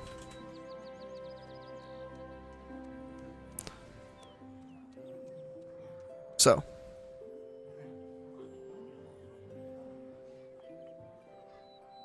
I guess Ma- with or me, I would Treston just has. be looking around Yep. the Go ahead. cathedral and stuff. Okay. Is there anything specific you're looking for? No, I guess I would kind of be looking for Tristan to find out if he's still okay and healing all right. So Okay. So Trassen's going to go do some holy work, so to speak, within the temple itself. Do I notice seems- that? You notice him walking away. You don't necessarily know what he's going to do. I don't think he mentioned it. I'm gonna cast Arcane Eye and I'm gonna have it follow him. Just watch as Tristan walks into this side hutch area with a rudimentary forge, but some decent tools with which to blade make or maintain a blade, as well as polishing armors. And I just go to work laying out meticulously, unstrapping all my armor pieces, the plates, the various leather snaps that hold the whole thing together, and going over each piece and part and aspect of all the armor and making sure they're clean. Okay. So, Elrid, Anna, and Leo. What are you guys doing? You guys currently have John and... I always forget her name. I know the first piece of it every time. Primalis. No, it starts with Prim. I Wait wanna till we. call her Primrose. Copyright. You're gonna get us copyrighted. It's probably gonna look at John and say, "Do you want to go anywhere? I know you haven't really had a chance to go and see anything."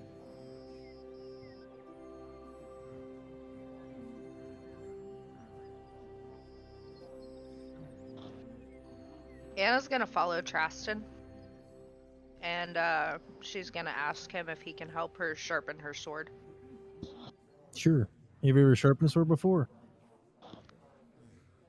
I would assume she has. You've sharpened a normal blade. Yours is a little bit more eccentric than most. It'd probably take a little longer since it's the same kind of concept, but because your blade is essentially barbed with many, many vampire teeth, it would take a little bit longer than you would expect.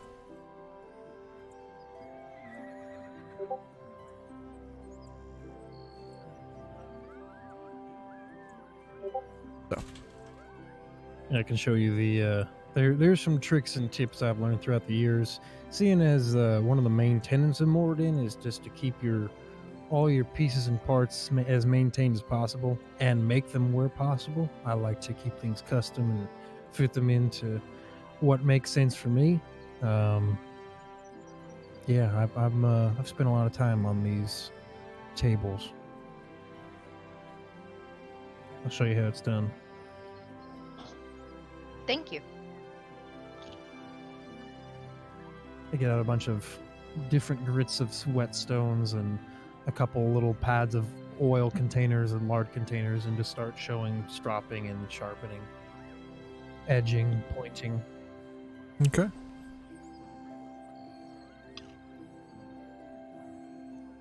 Neptune just kind of keeping a careful eye on Traston as he's kind of concerned about his health after being essentially beaten for hours on end, making sure he's still doing all right. Kind of focusing on what Traston's doing back in the forge, kind of keeping an eye, trying to pick up some tricks of the trade, so to speak. You guys just kind of work through sharpening each other's weapons, teaching each other on, proper weapon maintenance and upkeep to ensure that you get the best quality and durability out of each swing. A few hours pass, and you're feeling pretty invigorated. You feel like there's just this divine presence kind of washing over you as you're feeling a lot better after Zen going through. Correct. Like, you just feel at peace at the moment. You don't feel like you've just been tortured for the last 12 hours of your life. You're feeling pretty good. Anna figuring out, exactly how to deal with each serrated piece of her blade, as each teeth on that blade is... It's just... Right. It's ever so slightly different, because they are obviously vampire teeth, and just kind of working her way through that. Anna's gonna ask Traston, when I made the donation, they said you had done a lot for them. You can see that. I don't think I've done that much. Just kind of try to do what I can, what feels right. Done pretty well so far, for me at least. Seems like you and Emery are pretty close. You can see that too. Did he really save you? In a lot of ways, yeah. I was not doing too great, and he found me and started pointing me in the right direction. From there, it was just a matter of time, and hitting the books taught me a lot of things about discipline and nose to the grindstone, so to speak. So, a lot of hours spent in a lot of different rooms of this building, running through, learning just about everything I could. And then keeping to a routine, keeping to something to occupy the mind and the hands, helps to forget some of the nightmares of the past. If you ever want to talk about any of that, you always have a friend. I know, it's a lot of people. I don't usually hit up to one, let alone 6. But I'll try. With that, I just Traston's wanted heart you to grew know that you're 3 not alone. sizes that day.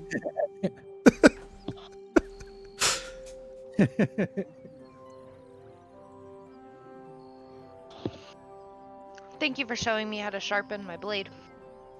Of course. Let me know if you want any tidbits or anything like that. I got a trick for just about everything with regards to a forge, a hammer, anvil, and how to use all these damn files. Now, about this flirting earlier. Right. Why?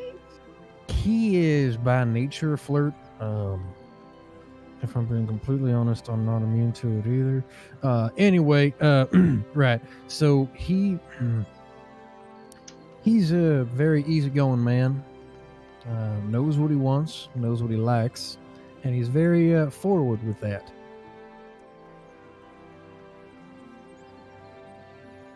And that led me to believe he likes you or something about you. real quick for the question for the DM. Yes. Am I still there, or did John and I already head out? You were still kind of chilling in the mess hall there with John. Leo seems to still be there with Primalis as well. So, we'll say if you wanted to kind of follow Traston, you could have. John obviously would probably follow as well. Well, I asked Just John a because. question earlier. I just never got. Oh. It Ask the question. was. I looked down at John. Elwood looks down at John and he goes, "I know you haven't gotten to get out much. Do you want to go look around the town, see if you find a toy that you like?" Boy, do you mean I can get a ball? Maybe. A real ball? Not this paper Oh. ball that Tokax keeps giving me? Can't make any promises. I heard you say promise. Fine, let's go look for a ball for you. Elrid, Yay! What mage? do you mind taking Primalis with you? I have some business I need to go take care of. You want to trust me with another child? I trust you with my life. Why can't I trust you with my sisters? Both is a mistake. Does Alright. Anna hear this conversation? No, you are with Traston at this time, and they are currently in the mess hall. Fine, Poor Elrid. I'll take them both. I would have went to help you chaperone, but I can't hear you. Just Elwood's optimism for taking John out instantly goes to a great.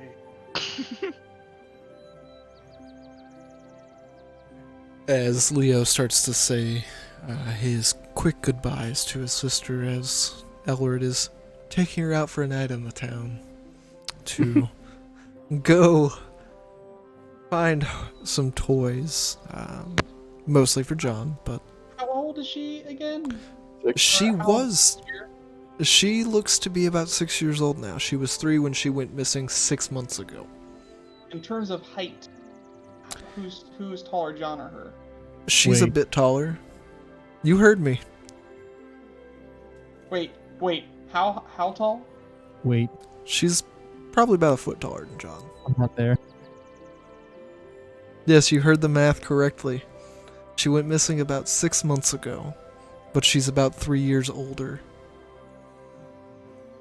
As her body Time can move adjusted. differently on that plane. Mm-hmm. So, Joe always gets stuck with these magical children. Not me, Elwood. Oh, Primalis. We're always getting stuck with these magical children. Primalis reluctantly follows Elrid. She seems to be more partial to John than Elrid, so she's kind of holding hands with John as you guys are Aww. making your way. Does Elwood notice this? You kind of catch a glance of it. You kind of get a Do I little know jealous they because left? John's a There's- better womanizer than you, and he's not even. It's more of a protective glare. Just back Womanizer's back a at bad John. thing. Elrid, your son's gonna marry my sister one day, I bet. Nope. Elrid, your werewolf is gonna marry my sister.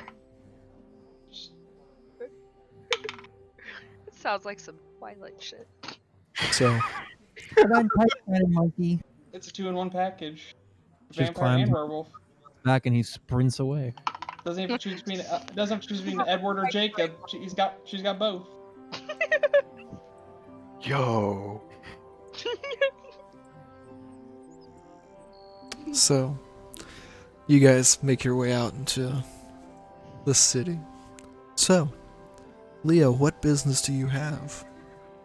I'm gonna head to where Traston and them are. Just go ahead and give me a general investigation. Well, you use your eye, so you know what path he took.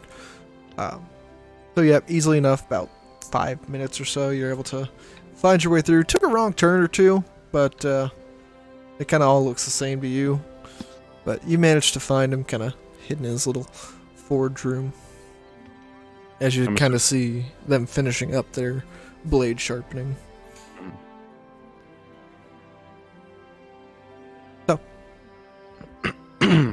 Proceed. Do we see him? Yeah, you see him kind of walk through the room as You're all kind of I- congregated there except for Elred. Hey, Leo, where's your sister? These are Elred and John. Elred's watching both of them? He may look stupid, but he's capable. I say otherwise. That's yet to be seen. He's the DM. Better be careful there. These halls are known to be a matchmaker. To be what? A matchmaker. Most people who meet underneath these roofs, matchmaker. It Wait, hap- did I meet Emery in here? Because if so, I reject this notion. Is it? Wait, is it? Oh, well, I can't ask that question. I'm not there. You met Emery outside. Did Anna's cool with the matchmaking halls? But you did meet the elven individual who you made the donation in front of. That's it. Ship it. It's done. Might as well get married right now. Yep. Don't waste time. If it were that easy. So, what are you all doing in the forge? Seems to be you guys have pretty much finished up the weapons maintenance that you guys were performing. Armor polish, go. Okay. Leather oiling, leather polish, or plate polishing. Making that thing look shiny. Yep. Okay. Anna's gonna inspect her armor and make sure there are no dents or anything. And then probably polish hers as well. Seems to be pretty routine. Few dents here and there, especially after that Goriso pummeled you guys. Traston's looking probably the most hit because he was very angry at that big guy, and the big guy was not happy with him either. If Neptune would have been wearing armor, it would have all been busted up, but his little cloth sheets took care of that. He's fine. So, anything else you guys want to do while you're all congregated? Or just continuing to work on the armor? I know Leo doesn't have armor. He's got a wooden stick. I'm gonna work on the armor for a good while. Damage. Okay. Yeah, a stick that can do some deeps if need be. Anna's gonna ask Traston about the city. See if there's anything worth seeing or any shops or anything of that nature. Oh yeah. Whilst Adolphus is kind of doing his thing, a lot of folks are doing what we're doing here. We're just keeping our nose down, trying to keep a low profile. But plenty of good shops around here. I think there's a magic-y shop, but I didn't really go there when I lived here more permanently before I started kind of roaming around and killing stuff.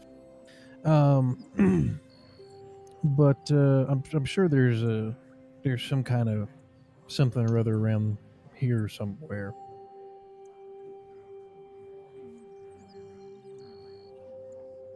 Do you have any directions for us? For a place like that, unfortunately not. That was not my purview when I lived here. In a more Anna's capacity. gonna look at Leo and ask if he wants to go into town and explore with her. Yeah, in just one moment. Leo, it's about 10:45 in about 33 seconds at night. Oh. So the shops are pretty much closed.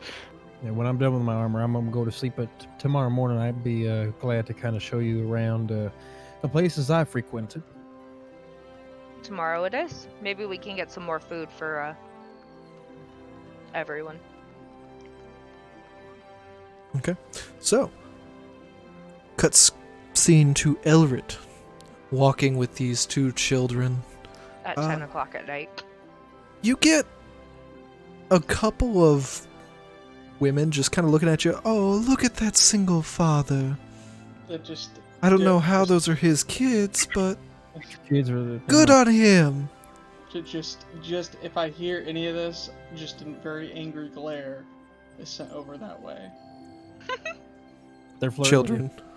Children swinging their hands How back and dare you forth, kind of compliment me skipping. on my parental instincts. But yeah, you definitely hear a couple of them, and you kind of give them that evil glares. They're not used to seeing a Gith Yankee in this area, and they kind of get taken aback by the stern yet angry look that you're kind of shooting them. Father. Give Yankee with a half vampire, half Lycan child, and a half elven one. Yeah, it all matches up. And a partridge and a pear tree. It's just all makes sense. It all makes sense at some point. Modern of you. So as you kind of wander around for probably about half hour, 45 minutes, just looking for anything that might be open, you catch a shop owner as he's turning the lights off or the lanterns off, kind of shut down shop for the day as he's working on closing the door. It does indeed seem to be a toy shop. I just approach him very quickly, sword out. Just walk up. Hey, before you close your shop, do you mind if I get these kids a toy or two? Oh, you startled me. Just a very Sure. stern look, just staring at him. Just waiting for the answer. He kind of looks a little fearful as, this isn't the greatest city for the crime rates, but he says, yeah, sure, go ahead. Is there anything specific that you're looking for? Anything I can help you find? Well, the boy wants a ball. I don't know what the girl Ball, wants. ball, ball, ball, ball, ball. Did you just Is see that John him? or her? That's They both John. Want a ball. Yeah, I don't know about what the girl wants. If she wants anything. She kind of looks a little like you can tell that she's excited, but she's not expressing it as outwardly as John is. Seems to either have lost some of the emotional attachments due to the rough time that she's been put through, or just doesn't know how to express herself. Just sudden. Girl, what do you want? Toy or no? I would like a toy, yes. All right, both of you get in there and find what you want. You just see John vroom, heading straight to the back. He finds this bright red ball. Is It's he panting with his tongue out? you can tell he's out of breath. It's hard to tell if he's panting or if he's just excited. The ball is. Does it squeak? It doesn't squeak. It's more of kind of like a squishy ball. It's kind of. It's basically the size of his head, but he wants it. And what the you girls. want? Yeah. He seems just kind of bouncing with excitement, just like a kid on Christmas. And every time I get the Prim part, I'm just gonna call her Prim. Prim. This core girl. It works for Elred. Prim kind of walks around a little bit, and she finds this wooden doll with these stringy-like hairs. It seems to be yellow in color. And she just seems to be sitting in the corner, kind of moving its arms and its legs. Just kind of playing with it to herself. Just as I'm watching her, I'm like, maybe you should help her find a toy, John. I don't know if she wants that or if she wants something else. I'm not good. This is good. That's all you I want? like this. Yeah. Yes. All right. I just look at the shopkeeper, and that's all they want. That doll and the ball the boy has. He seems very excited about that ball. Never seen a kid Doesn't get he? it so excited about a ball. Is there He's something like wrong that. with him? Oh, he'll eat you if you look at him the wrong way. I'll take that as a joke. That'll be 3 copper. Pull out whatever matches the 3 copper. If I don't have 3 copper, the lowest amount I can find is give it to him. You've got 3 copper. Alright, I give him 3 copper. He says, thank you. Now, I'm And trying then to I close pull- up shop. And then I pull out 3 more copper and say, this is for staying open for us. Thank you very much. Really appreciate it. You have a good night, sir. And, Thanks. your kids seem very nice. Excitable but them- nice. Just give him the meanest looking glare. And just suddenly turn his head. Children, it's time to leave. And they listen quite well as they kind of scamper up to the front. As I give him the money, we just head out Okay. and start heading back towards the, where were we even at? It was The temple. the Moradin. Temple of Moradin. Head back to the temple, keeping an eye on the children. They're holding hands, still giving a menacing look backwards. It's hard for John to hold hands now that he's got this ball kind of blocking his vision. Perfect, my plan succeeded. And the little girl's just continuing to kind of play with the doll, just kind of moving its arms and making it dance and whatnot. So, Since I notice they're not really paying attention, I try to watch in case they trip on anything or if they run into anything. I try to keep that from happening. Aw, Dad Elrid. so taking the 15 minutes or so to make your way back. You spent most of your time just kind of looking around, trying to find a specific toy dealer. Managed to find that shop, so takes a little less time getting back. Seems to be all the lights are starting to go off for the night as people are turning in for the day. You make your way back to the temple and back to the mess hall, just kind of waiting for the rest of them to come back. The rest of you're just continuing to polish your armor, specifically Anna and Traston, trying to make sure it looks good for your next fight and possibly stun a couple of creatures based off of your stylish looks.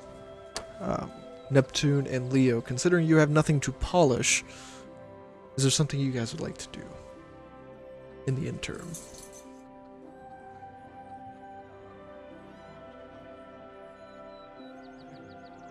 I guess I discuss with Leo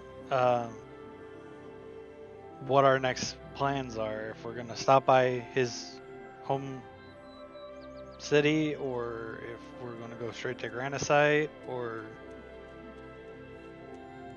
what is his main objective? I'm not sure yet. We have a lead on the 4th here. And I'm not sure if it's worth it to stay and try to find it. I guess, do you have an idea of what, if there's a circle here? A teleportation circle? I would assume there is, right, Daryl? You can make an assumption that there's probably one here. There's basically one on every continent, but you're not 100% sure if this is the city where it's at. Mm-hmm. I'm not sure if there's one in the city, but there's definitely one on the continent. I just feel that it'd be best if we can get the children into a better protection, because I don't, with us infiltrating into their plans more and more, they're gonna becoming more agitated at us with them and their grand schemes. And as we know, the demons like to attack who's weak first, so, or who's been weakened first.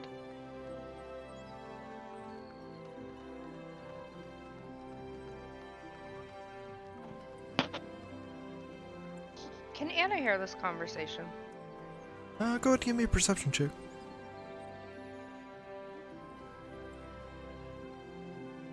That's perfect.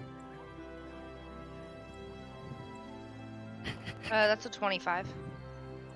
Yeah, you can make out pretty much a good bit of the conversation.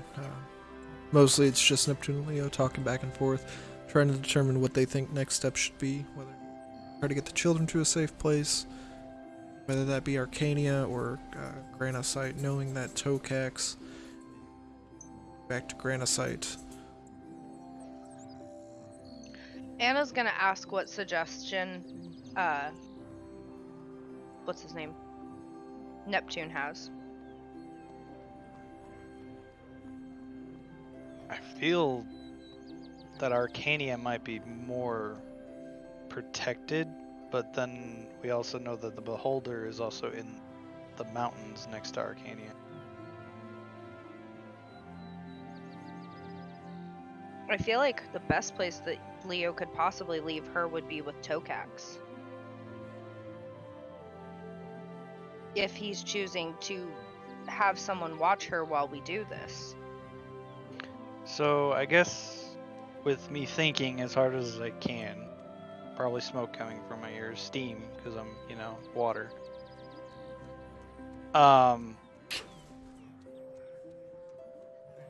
I mentioned to Leo,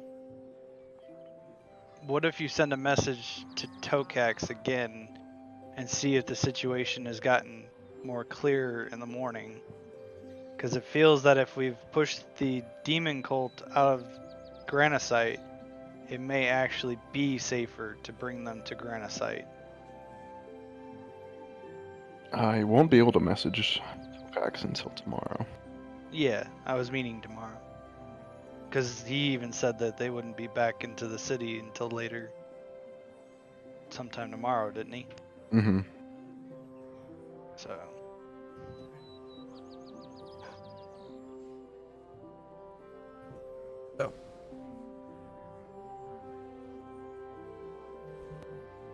As you guys have discussed your plans, Elrid getting a little overwhelmed by two very young children, and John constantly requesting that his ball be thrown, decides to try to find you guys so he can get a little bit of a break, with Prim just kind of following close behind, still kind of playing with her doll. Elrid dragging John with the ball, trying to figure out, asking everyone he can, like, did you see where these people went? And they just kind of point you into Traston's pretty much home when he's in the temple itself. And after about 20-30 minutes, you manage to get your way in there, and you see Neptune, Anna, and Leo kind of discussing what they think next plan should be, and Traston continually just buffing every little blemish out of his armor with every bit of energy that he has. So I see Anna right now. Yep, you see all four of them. Anna, well, you played with John for a while. I've thrown this ball like 200 times. Anna's gonna get up and walk over to the children and say, "Ooh, what toys did you get?" Ball, ball, ball, ball. As John seems very, very enthused, and Prim just kind of seems to be kind of in her own little world, just playing with her little wooden doll. Anna's gonna walk over to one of the walls and say, "John, watch this," and she's gonna take his ball and bounce it on the floor against the wall and catch it, so that way he can entertain himself. As you do this, John just... I can throw my own ball? As... You see this inhuman speed coming from this child, bouncing this ball off the wall with a lot stronger force than you would expect from a 3-year-old, as he's just bouncing the shit out of this ball. Seems to probably going to keep him entertained for a few hours at this rate, until he slowly just passes out himself. Or breaks the wall. It'll be hard to break the wall with that rubber ball. So, Not impossible. I mean, I'm just thinking of, like, you know how people just keep walking back and forth and eventually they're in a ditch that they made? It's kind of how I feel like he's going that fast, that he's bouncing it and just making a hole deeper and deeper. you ain't never seen a kid bounce a ball so quick. Anna's gonna look over at Leo and ask him what time it is. What time is it? 12:42 and 35 seconds. 12:42, 35 seconds. We should probably get these children to bed, and we probably shouldn't be far behind them. As John hears the word bed, he goes, Red flag. Did he just hiss? ball. John, you can have the ball tomorrow. You need to get some sleep. Give me a intelligence check real quick. Would that be intelligence or intimidation? Because I'm trying No, to skip. I just intelligence check for something else unrelated to what you're doing.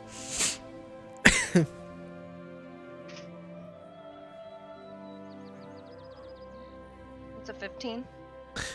The boy's half vampire, half werewolf. He's nocturnal. Fair enough. Alright, who's staying up to babysit? 1, 2, 3, not me.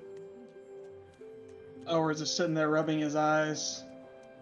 Just like, I'll stay here. And just plops down the chair. You just see his eyes slowly drift off. Opens back up.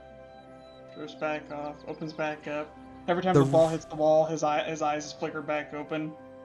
Anna's gonna tell Elred to go to bed, and she's gonna take the first watch. She'll wake them up in 8 hours. The rhythmic patterns that this child is bouncing the ball is slowly lulling you to sleep. Surprisingly, it sounds like he's actually playing music with this ball as it's dum dum dum dum dum dum dum dum dum dum. Copyright. As you just kind of slowly pass out in the forge, Anna keeping the first watch, a little bit more rested than you, as she can get less sleep and feel more rested. Traston still polishing that armor, really getting in there. And Leo and Neptune, I assume that Some point like 12:45 or so, I'm gonna put the racks down and go to bed. say it's getting close to that time. So, I assume Leo and Neptune, you are gonna follow Traston to the cot room, so Yeah. to speak, and It'd be best to retire for the night. There's not much more we can do. so you guys make your way over to the residential area, so to speak, of the temple, and lay your heads down to rest. Probably the best sleep you've had in a couple days, as actually sleeping in a somewhat usable situation rather than on the road. So, While they're sleeping, Anna's gonna look over at John and say, "Hey, you want to throw the ball back and forth?"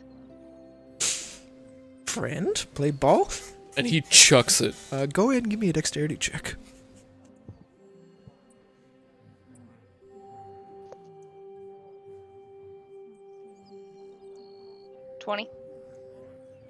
With utmost quickness, you see this ball coming directly at your face, and you manage to just kind of put your hand up in front and catch the ball, and you just see John as he's just so happy that you caught the ball, because Elrid had some problems occasionally.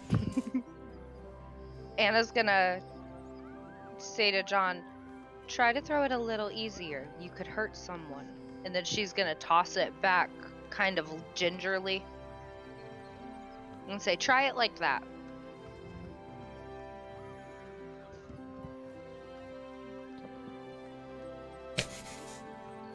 He tried. He's not entirely sure how to handle his strength at the moment, as you can tell the longer that it's kind of going into his system, he's becoming much more strong, as he doesn't even realize it. It's just, as he ages, he's becoming stronger. He could probably pick up Elrid in his current state. So Anna's gonna walk over and she's gonna put her arms on his arms and she's going to guide him in throwing the ball so that he can get a feel for what she means by easily throwing it. Where are you throwing the ball? Just at the wall. Okay. I'll say if it's at Elrid. I'm gonna beam Elrid in the head with the ball while he's trying to sleep. You just hear the squeak. Damn it! So, after guiding John a couple times, just trying to throw it light and make sure that he's not hurting anyone purposely, he starts to get the hang of it quicker than you would expect a 3-year-old. He starts to just kind of lightly lob it underhanded as it just makes a slight sound bouncing off the wall now. And then Anna's gonna say, okay, now throw it like that to me. And she's gonna put her hands up in front of her face, just in case. If you can dodge an axe, you can dodge a ball. I thought it was wrench. We don't have wrenches here. So, You could dodge a spear, you could dodge a ball. as he goes to try to make one more attempt to just kind of toss it to you, you can definitely tell it was lighter than his previous attempts. Still a bit more force than you would have expected. But he's trying. He's doing his best. Seems to be having fun, though. He's pretty excited. And you guys continue to play for a couple hours. After a few hours of rest, Elrid just kind of naturally wakes up. Kind of, John's still here. John's still here. You still there? John, throw the ball to Elrid like I taught you. Oh no.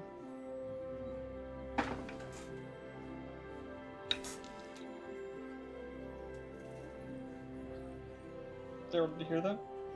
I did. I was Or what? I was giving him a dexterity check to see if he was going to be deft with his throw.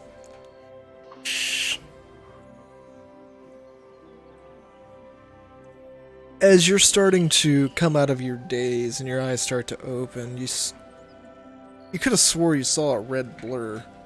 I As thought he was awake. I'm sorry.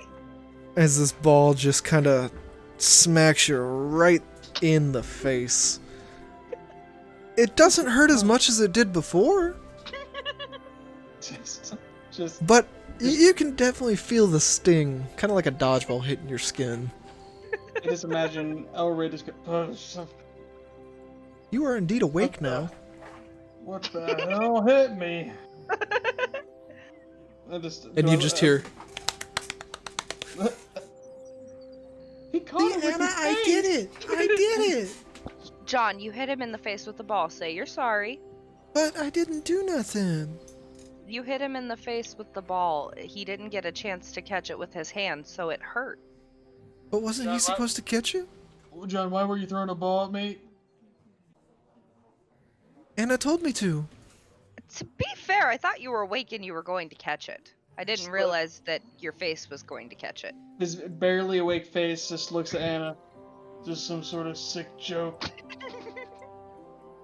He just points at I've Anna. been teaching him to throw lighter. He's getting better. By using my face as today. a backboard? Oh, don't be such a girl. You're fine. You just see him just grumble on his way. He's just trying to find the nearest place where there's peace and quiet. Just grumble, grumble, grumble, grumble. That's throwing balls in my face.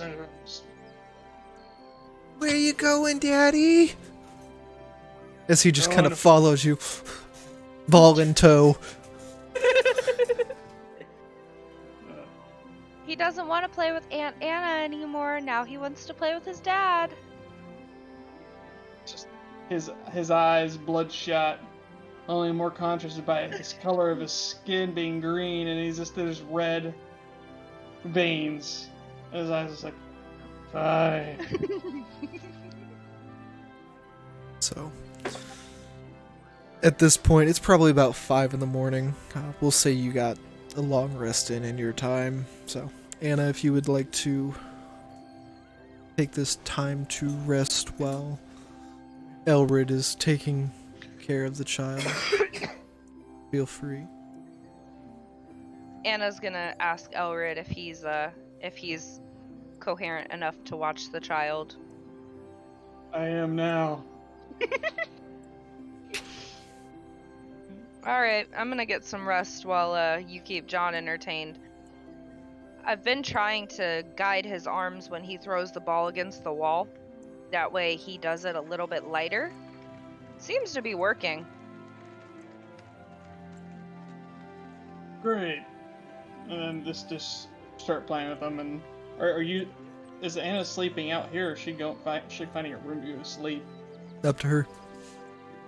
Anna's probably just gonna trance right here. And as I'm playing with John, I just bend down really quietly and say, "All right, John, remember how she was telling you to throw it lighter? Yeah. All right. Now, she's in trance right now, so she's aware, but I want you to throw it as hard as you can. She'll catch it, I promise." Okay. As he just whips this thing, it's probably going 80 miles an hour. Just give me a dexterity saving throw for this one. No, saving This throw. one's gonna hurt. Oh wait, a dex save, which... I'm not used to D&DBeyond on the computer. Oh, that's an 18. Narrowly are you able to avoid this high velocity ball as you just kind of instinctively just feel something coming at you. You just kind of tilt your head down ever so slightly and it goes back into the wall and bounces back towards Elrid at a slower speed than initially thrown. And upon investigating the wall a little bit deeper, you see a little indent. The kid threw it hard.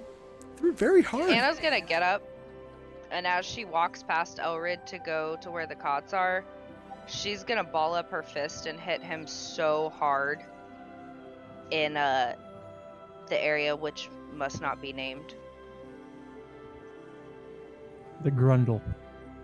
The grundle. Grundle. The fleshy Anna's front. aiming for the grundle. Okay. I ain't letting it happen. Give me a dexterity save to see if you avoid the Grundle. The grundle.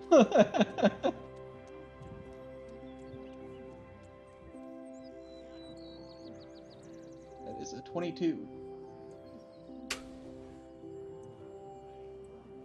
Narrowly avoiding this punch, which was not quite as fast as that ball.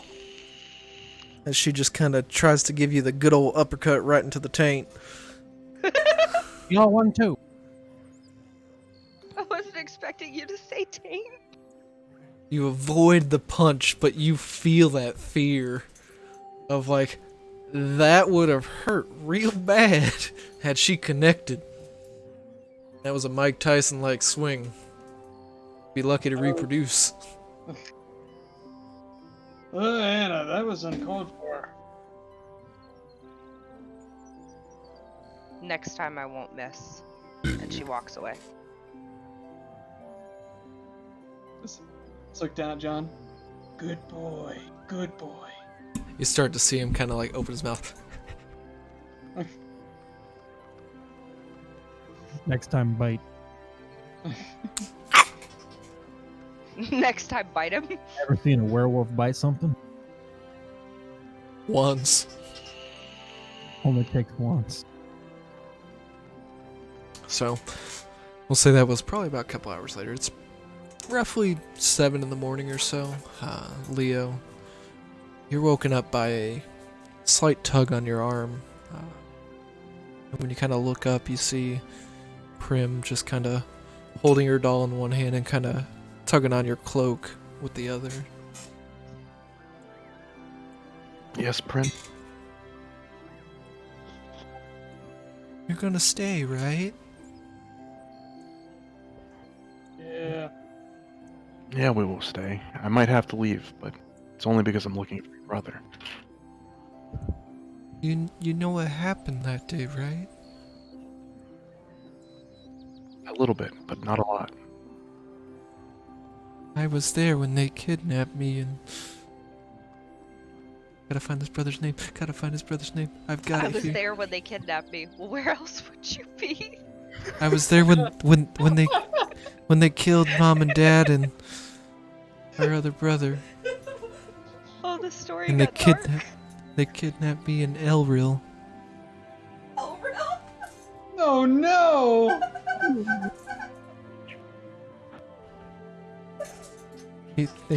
They killed Mom and Dad because they wouldn't do what they told them to. What were they telling them to do? Apparently, Mom and Dad were friends with them, and they said they had to go kill the headmaster. Leo kind of looks shocked hearing that. Where did they take you? Took me right to where you found me. Been there ever since. And she kind of starts to break up her voice a little bit, trying to keep from crying.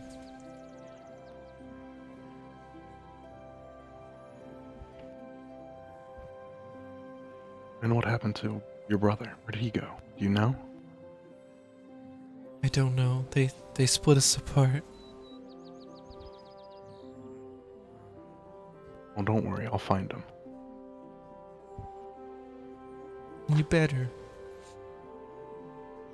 They're coming found after you next. Leo kind of looks even more shocked hearing that. What do you mean?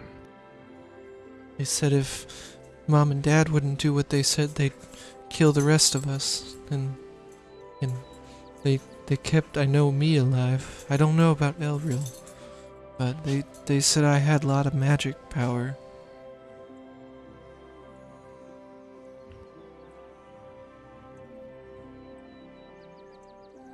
And then they put me in that place. Plot twist, the doll she has is a voodoo doll. Someone's gonna die. It's Annabelle. Probably Elrid. You die for that.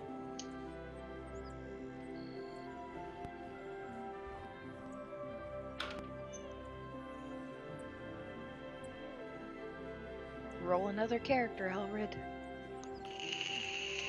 Just be sure to get them and be safe. I will, Prim. Leo kind of taps her head and brings her in for a hug. She kind of crawls up in bed. She doesn't know boundaries at the moment. She's just glad to be safe.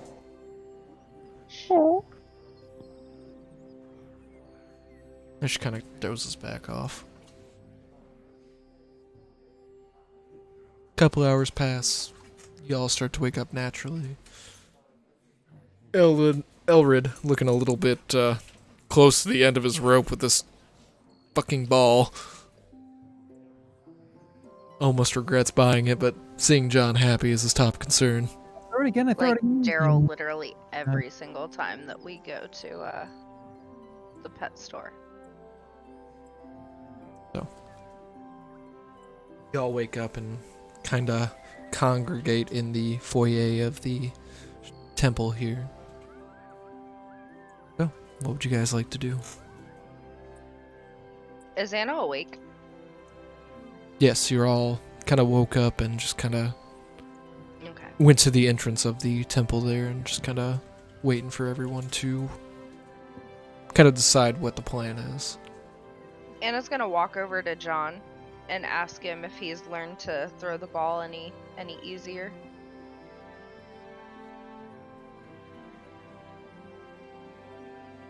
He's trying. He's definitely trying. And she's gonna tell him that what his dad did was mean. Because she was sleeping. Oh. Were you? And that she didn't tell him to throw the ball to him maliciously. The DM made it sound like he was awake. Who's the DM? Yeah. She's just gonna say she thought he was awake, and that's why she told him to throw the ball to him, and she wouldn't have done that if she had known he was still asleep. And she tells him not to throw things at people when they're not paying attention or they're not awake, because it's very mean. And then she gives a really shitty look to Elred, because he's a jackass. And then he threw a major league fastball right down the pipe. I mean, he missed. Barely, but he missed. He's got a good arm. It's like one of those tests of strengths. Unless it hits the bell. And then Anna smiles at Traston and says, I almost hit the bell. Ding, ding, ding, ding, ding, ding. And then she gives Elred another bad look. Just like to imagine, like, Anna's looking at Elred, like... Yeah. Like, holding up her, like... That's exactly how Anna's looking at him. Albert's just thinking of the sweet, sweet payback he almost had. Followed very quickly by the sweet, sweet payback I almost had. So- Payback didn't go through. What's your guys' plan?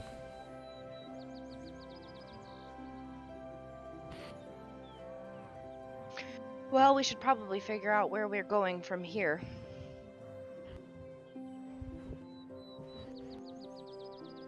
I guess that completely depends on the children.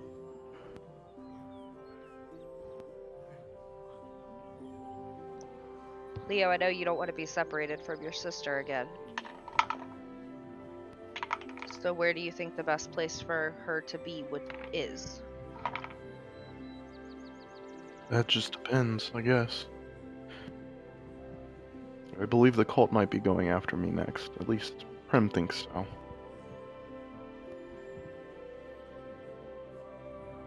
Well, if the cult's coming after you, then her being with you is dangerous for her.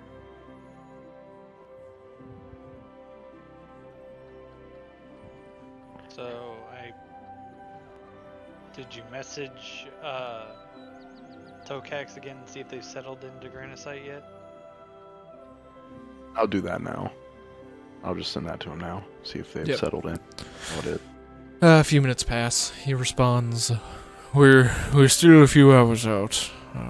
It does seem that the darkness has cleared, so it's looking promising, but knowing that the city was basically in shambles during the raid, it might take a little bit to get settled in, so to speak.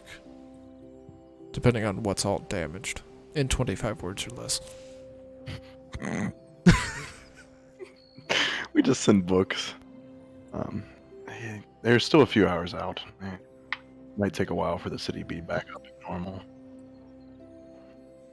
Obviously, since that raid. Where do you think the best place for her is to be?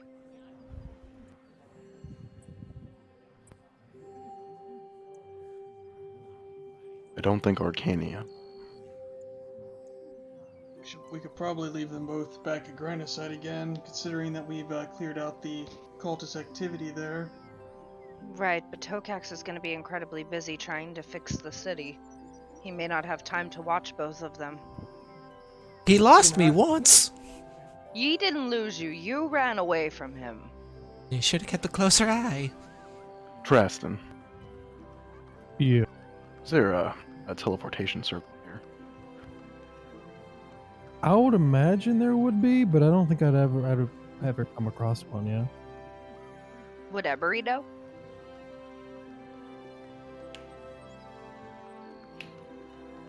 I mean, he's never left the city.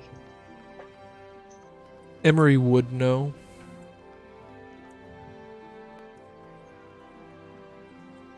We can ask him.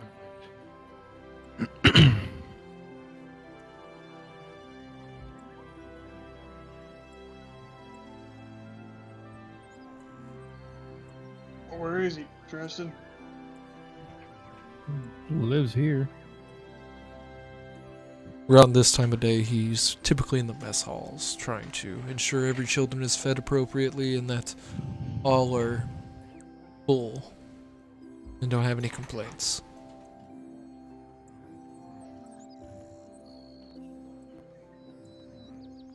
Well, I'm sure the children are hungry, so maybe we should go take them to get something to eat, and then we can try to track Emery down. Elrod's just kind of carrying John because he's dozing in and out with his witty commentary. The moment that he realizes that there's free food in the mess hall for the kids, he grabs John. Free food, John. Free food. Let's go. And this Ball? starts to Ball? food first. Football. Football. Foosball? What? Danger Brothers. This is how the game of foosball was created in D&D. You just kind of set him down and he's just kind of grabbing up at your arm while rubbing his face, trying to stay awake as best as he can. As you guys make your way towards the mess hall.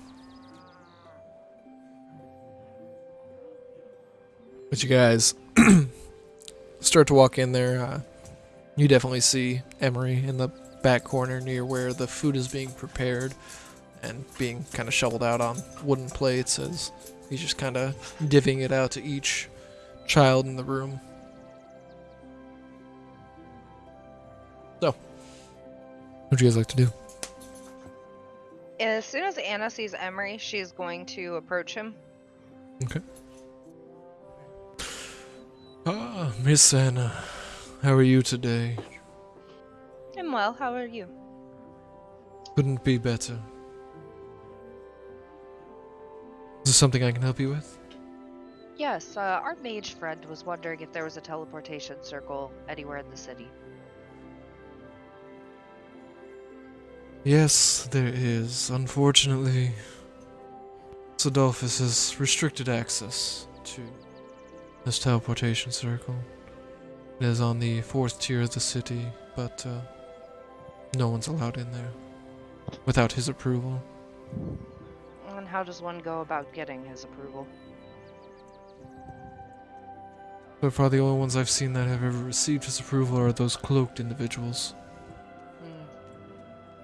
Interesting. Are there any shops in town that may have magical items, weapons, armor, those sorts of things? There might be a few. Which ones are still open, I couldn't tell you. Mostly I go to the markets to pick up food for the temple here, but a lot of those shop owners have been captured and moved. Yes, as I was stating yesterday, a lot of the townsfolk here captured and then walked out of the city on chains and never come back. I hate to say it, but I think you need to get out of this city. Sounds like a very dangerous place for these children. This has always been my home and I will fight tooth and nail to protect it. Oh, I can appreciate that, but don't you think there are better places? here before. Did what, Tristan? Here before would have been an excellent place, but obviously What are recent the chances that we can get to this, what did you say his name was, Emery? Adolphus. I'm assuming that he's got a pretty extensive guard around him. He is the leader of this city, yes. He has the whole guard at his fingertips. And when did he take over the city? Been probably about 5 or 6 years now. It's just only recently started to ramp up with the prisoners, so to speak. Anna's gonna look over at Chaston and say, do you think that something needs to be done about this? Yeah. Would you say we're the people to do it? Yeah. Alright. We're gonna need to talk to the others. Agreed. It'll be a interesting little diversion.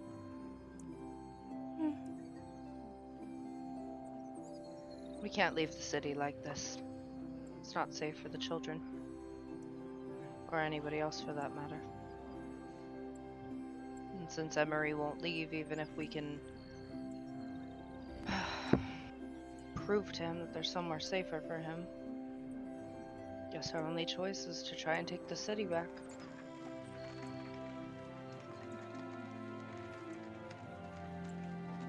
Okay. So you guys done talking with Emery? Emery, do you know how to... Is there a palace or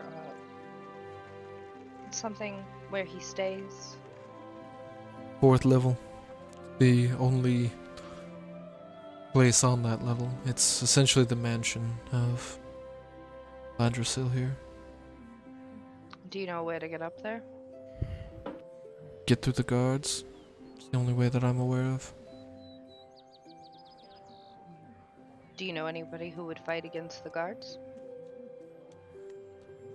Who's still here? No. Many have tried and failed. And they were the first to be taken. Them staging the uprising of the city didn't sit well with Sidolphus, and they were practically executed on the spot.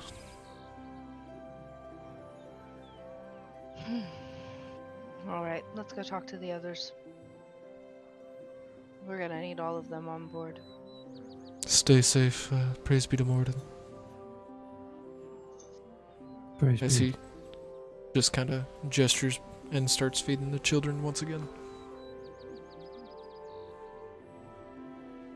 So I'm assuming at this point Anna and Traston are walking over to Neptune, Leo, and Elrid.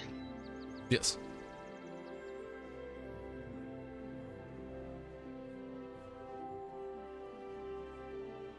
I assume you are exchanging the information that you received. Yes.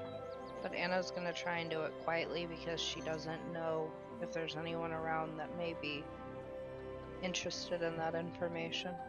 You're currently still in the mess hall, so seems to be pretty safe since Emery was talking pretty freely about the ongoings of the city. And Anna's just gonna ask the others what they think.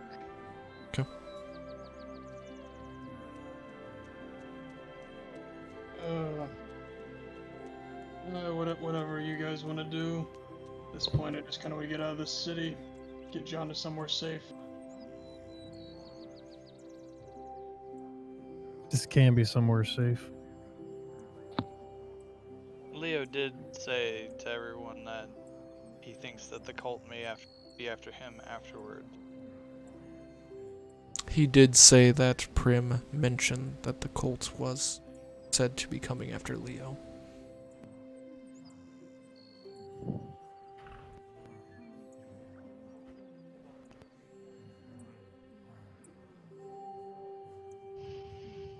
If the cult's here, then it's our fight, and we have to help. I agree.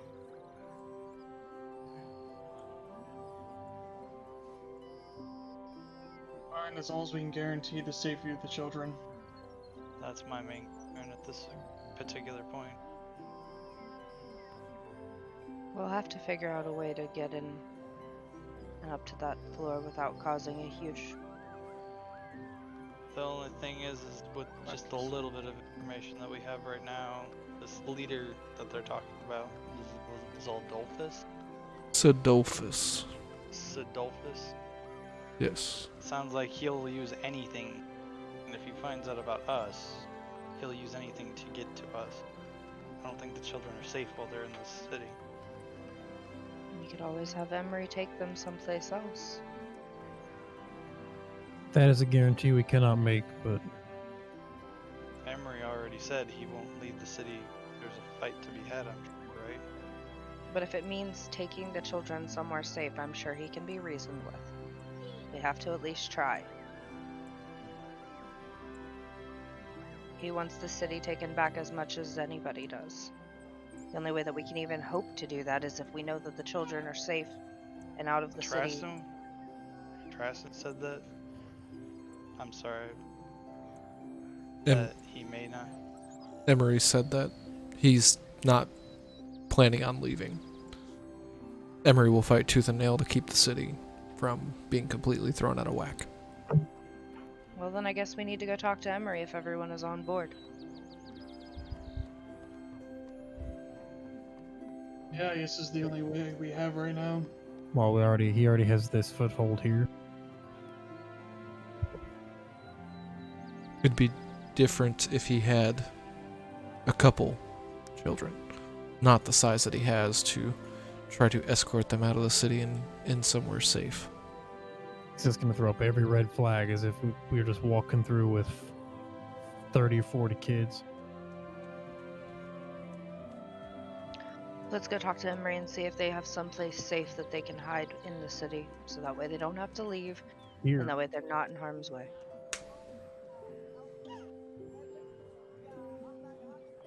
Are we in agreement?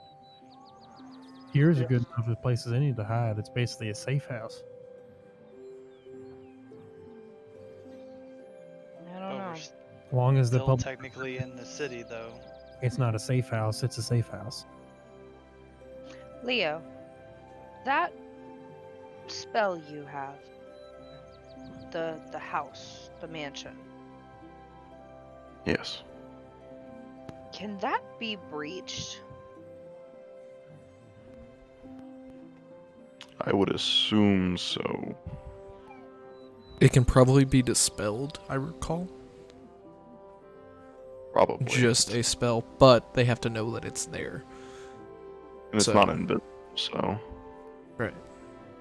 So what if we were to find some place, like maybe a closet, and you were to cast the spell inside of the closet and the children were to go in there?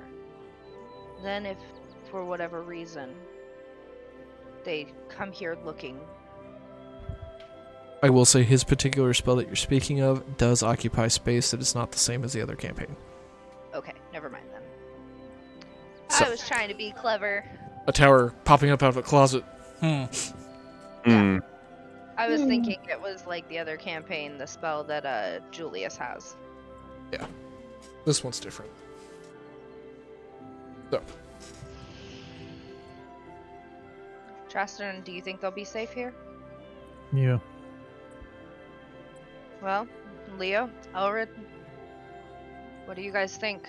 You both have children you have to worry about. If Traston says it's safe, I trust him.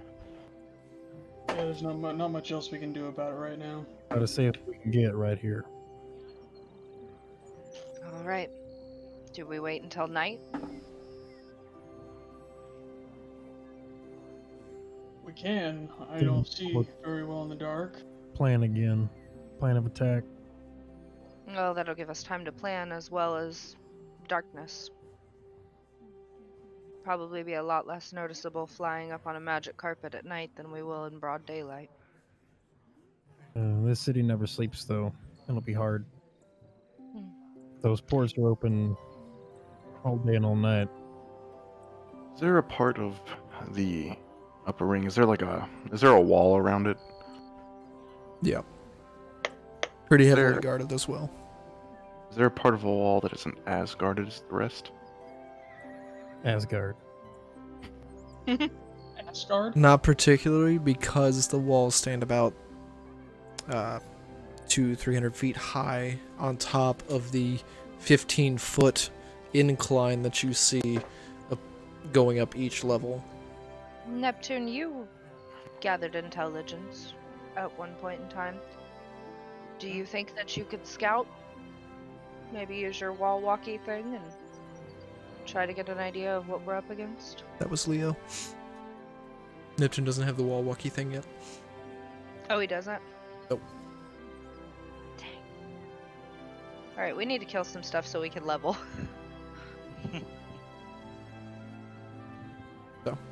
What are you guys doing in the meantime?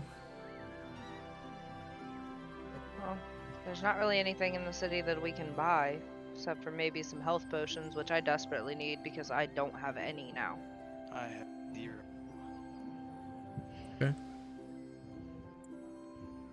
Yeah, I don't have anything that I want to do in the Well, city. If we're planning on resting until tonight, I guess. Well, Emery said he just doesn't know of the shops around or who's still in business. Could still be shops, it's just a matter he doesn't have the wherewithal to know which ones. I say we go into town and look around, see if we can scrounge up some supplies. And we can come back here and plan, and then if everybody believes it's a good idea, then we wait for nightfall, and then we try to attack the leader of the city. Yeah, we can end up planning into the night and then get a nap in ready to go. Doesn't sound like a bad idea either. If only we knew how to train a dragon. How to train a dragon. Hiccup. Last time I offered that idea, you guys said no. And you murdered the children. Yeah. maybe The younglings. maybe preface that they were dragon eggs, not actual children. Leo, do you know necromancy? I do not. If you Dang. rat from I got baby, dragon teeth still. maybe it'll I can overcome raise it. it from that, right? So you guys want to go head out into town and try to pick up a few potions and whatnot? Yep. Just wandering around because you kind of have all the time in the day to kind of mosey around. You managed to find a potion shop. Have 3 greater healings at about 200 gold apiece, and 1 superior healing for 500 gold.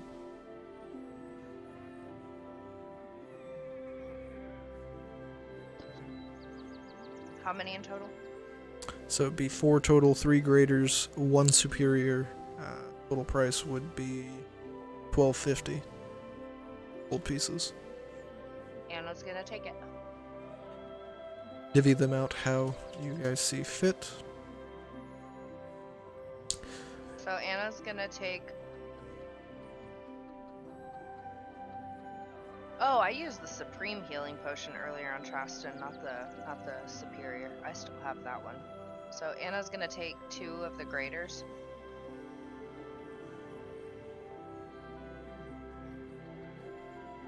And then she'll leave the superior.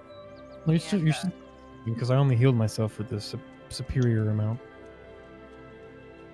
No, because I clicked on it and it said 10d4 plus 20, and that's what I read out loud. Like, I clicked on the supreme one. Yeah, because the superior is 8d4 plus 8. That's right. Yeah, so she's got 1 superior and 2 greater.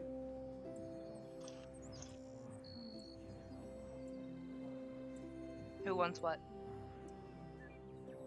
I still have some potions. I'm good. I could take 1 or 2 if you don't mind. There's only 2 left. I don't have any though. And that's it. There's only 3 total. I was gonna say I don't have any either, but I can, There was 4 total, 1 superior, 3 manage without. graders. Okay, so Anna will take 1 greater because she's already got a superior, superior. So there's 1 superior and there's 2 graders. I'll take the superior. I'll take the greater. And then Elred's got the other greater. So, Elrid, upon exiting this potion shop, give me a perception check. Oh no. I haven't even added the healing potion yet. Perception check? Yes. It's my favorite. Oh good, a 6. Okay. So, looking around frantically, feeling like something's wrong. You look to your right and you see a very familiar symbol, as well as very familiar armor on an individual. Looking closer, this is a knight from Varendor. in the city. He glances over and notices you. Notices your face. As the last time you were in Varendor, some things may have transpired to make you a not so good person in their We eyes. cleared our names. That was some great English. Tell that to Jenkins. Make you a not so good person. Make you a not so good person. I want to just refrain from saying wanted. But, you see he's kind of conversating with a couple of the guards from the local area as he breaks off into a sprint to chase after you and the rest of you. How is it just him? The rest of the guards seem to be following. How many guards? How, There are currently 4. But who's all? Are we all in the same area?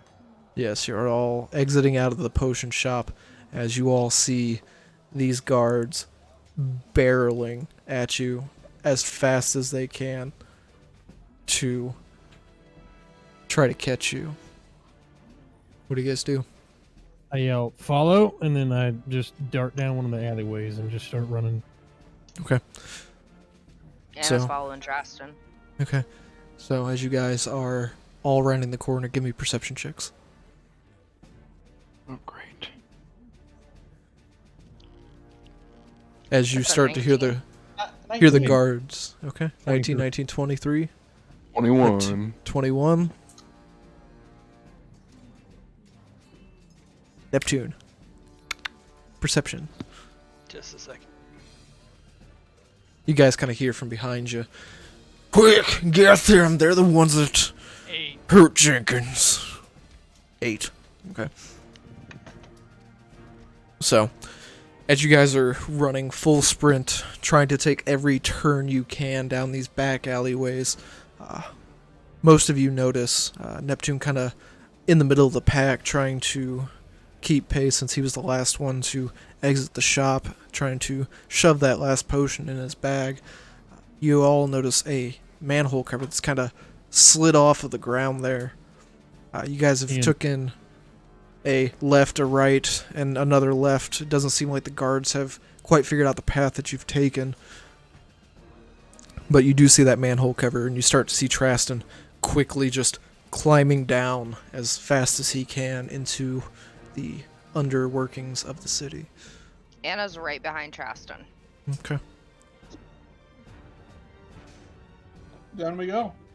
Okay. Once the last person's down, I go back up and slide the manhole cover back up. Okay, so you all kind of clamber down as quick as you can, as trying to avoid being seen any further on the top of the city. As Traston kind of starts to slide that manhole cover over, he gets it to where he can barely see out of it. There's like a quarter of an inch, if that, of visibility, and he starts to see the feet from the guards make their way their direction, but they don't seem to notice that the manhole cover dropped ever so slightly as Traston hears them kind of topple over the top of it. And that's where we'll pick up next week. Oh, What? It was just getting good. The escape scene. Dude, I freaking knew you were gonna do this. Deep in the streets. Deep in the streets. Have our little Aladdin running from the guards montage, and then you just gonna cut it off here when we're all curious about what's gonna happen and nobody has to work tomorrow. Like, we could easily stay up for another 2 or 3 hours. If we would like to do this again tomorrow, that is entirely up to you guys, because we only made it through about half the content I prepared, so we've got quite a bit left. Ooh. So, who votes But- we play tomorrow, and who votes we play right now, since he has content? The only I vote reason, now. the only reason, I was gonna say the only reason I say no for now is just because of the time that we're at. It will be a lot more difficult to upload this later. If we continue. That sounds like a trusting problem. Unless anybody in the chat has any opinions on continuing or not. If people want more, we give them more. Don't let him shut us down, y'all. Rally. Come on. Is it rude to call people out by name? Okay. So, we'll say we call it here. Wait. Ha! That counts. No. We'll say we'll call it here for tonight. If any of you are open to a session tomorrow, let me know. We will do a session tomorrow if majority vote is approved and everyone is available. We can do it earlier, just if you guys would like, if you guys have later obligations. I'm just saying, chat's popping off. Hip hands. So, possibility of session tomorrow. We will keep everyone posted. Follow us on Twitter. Check out our YouTube for our previous sessions. And again, the music brought to you by Tabletop Audio. Tabletopaudio.com. Free to play music. You can donate money if you like. Sponsor us. But until next time, Grumgur's Tavern is closing down for the night. Thanks. Chat. Bye. Thanks for watching. Bye, chat. Hello, VOD friends. You later, alligator.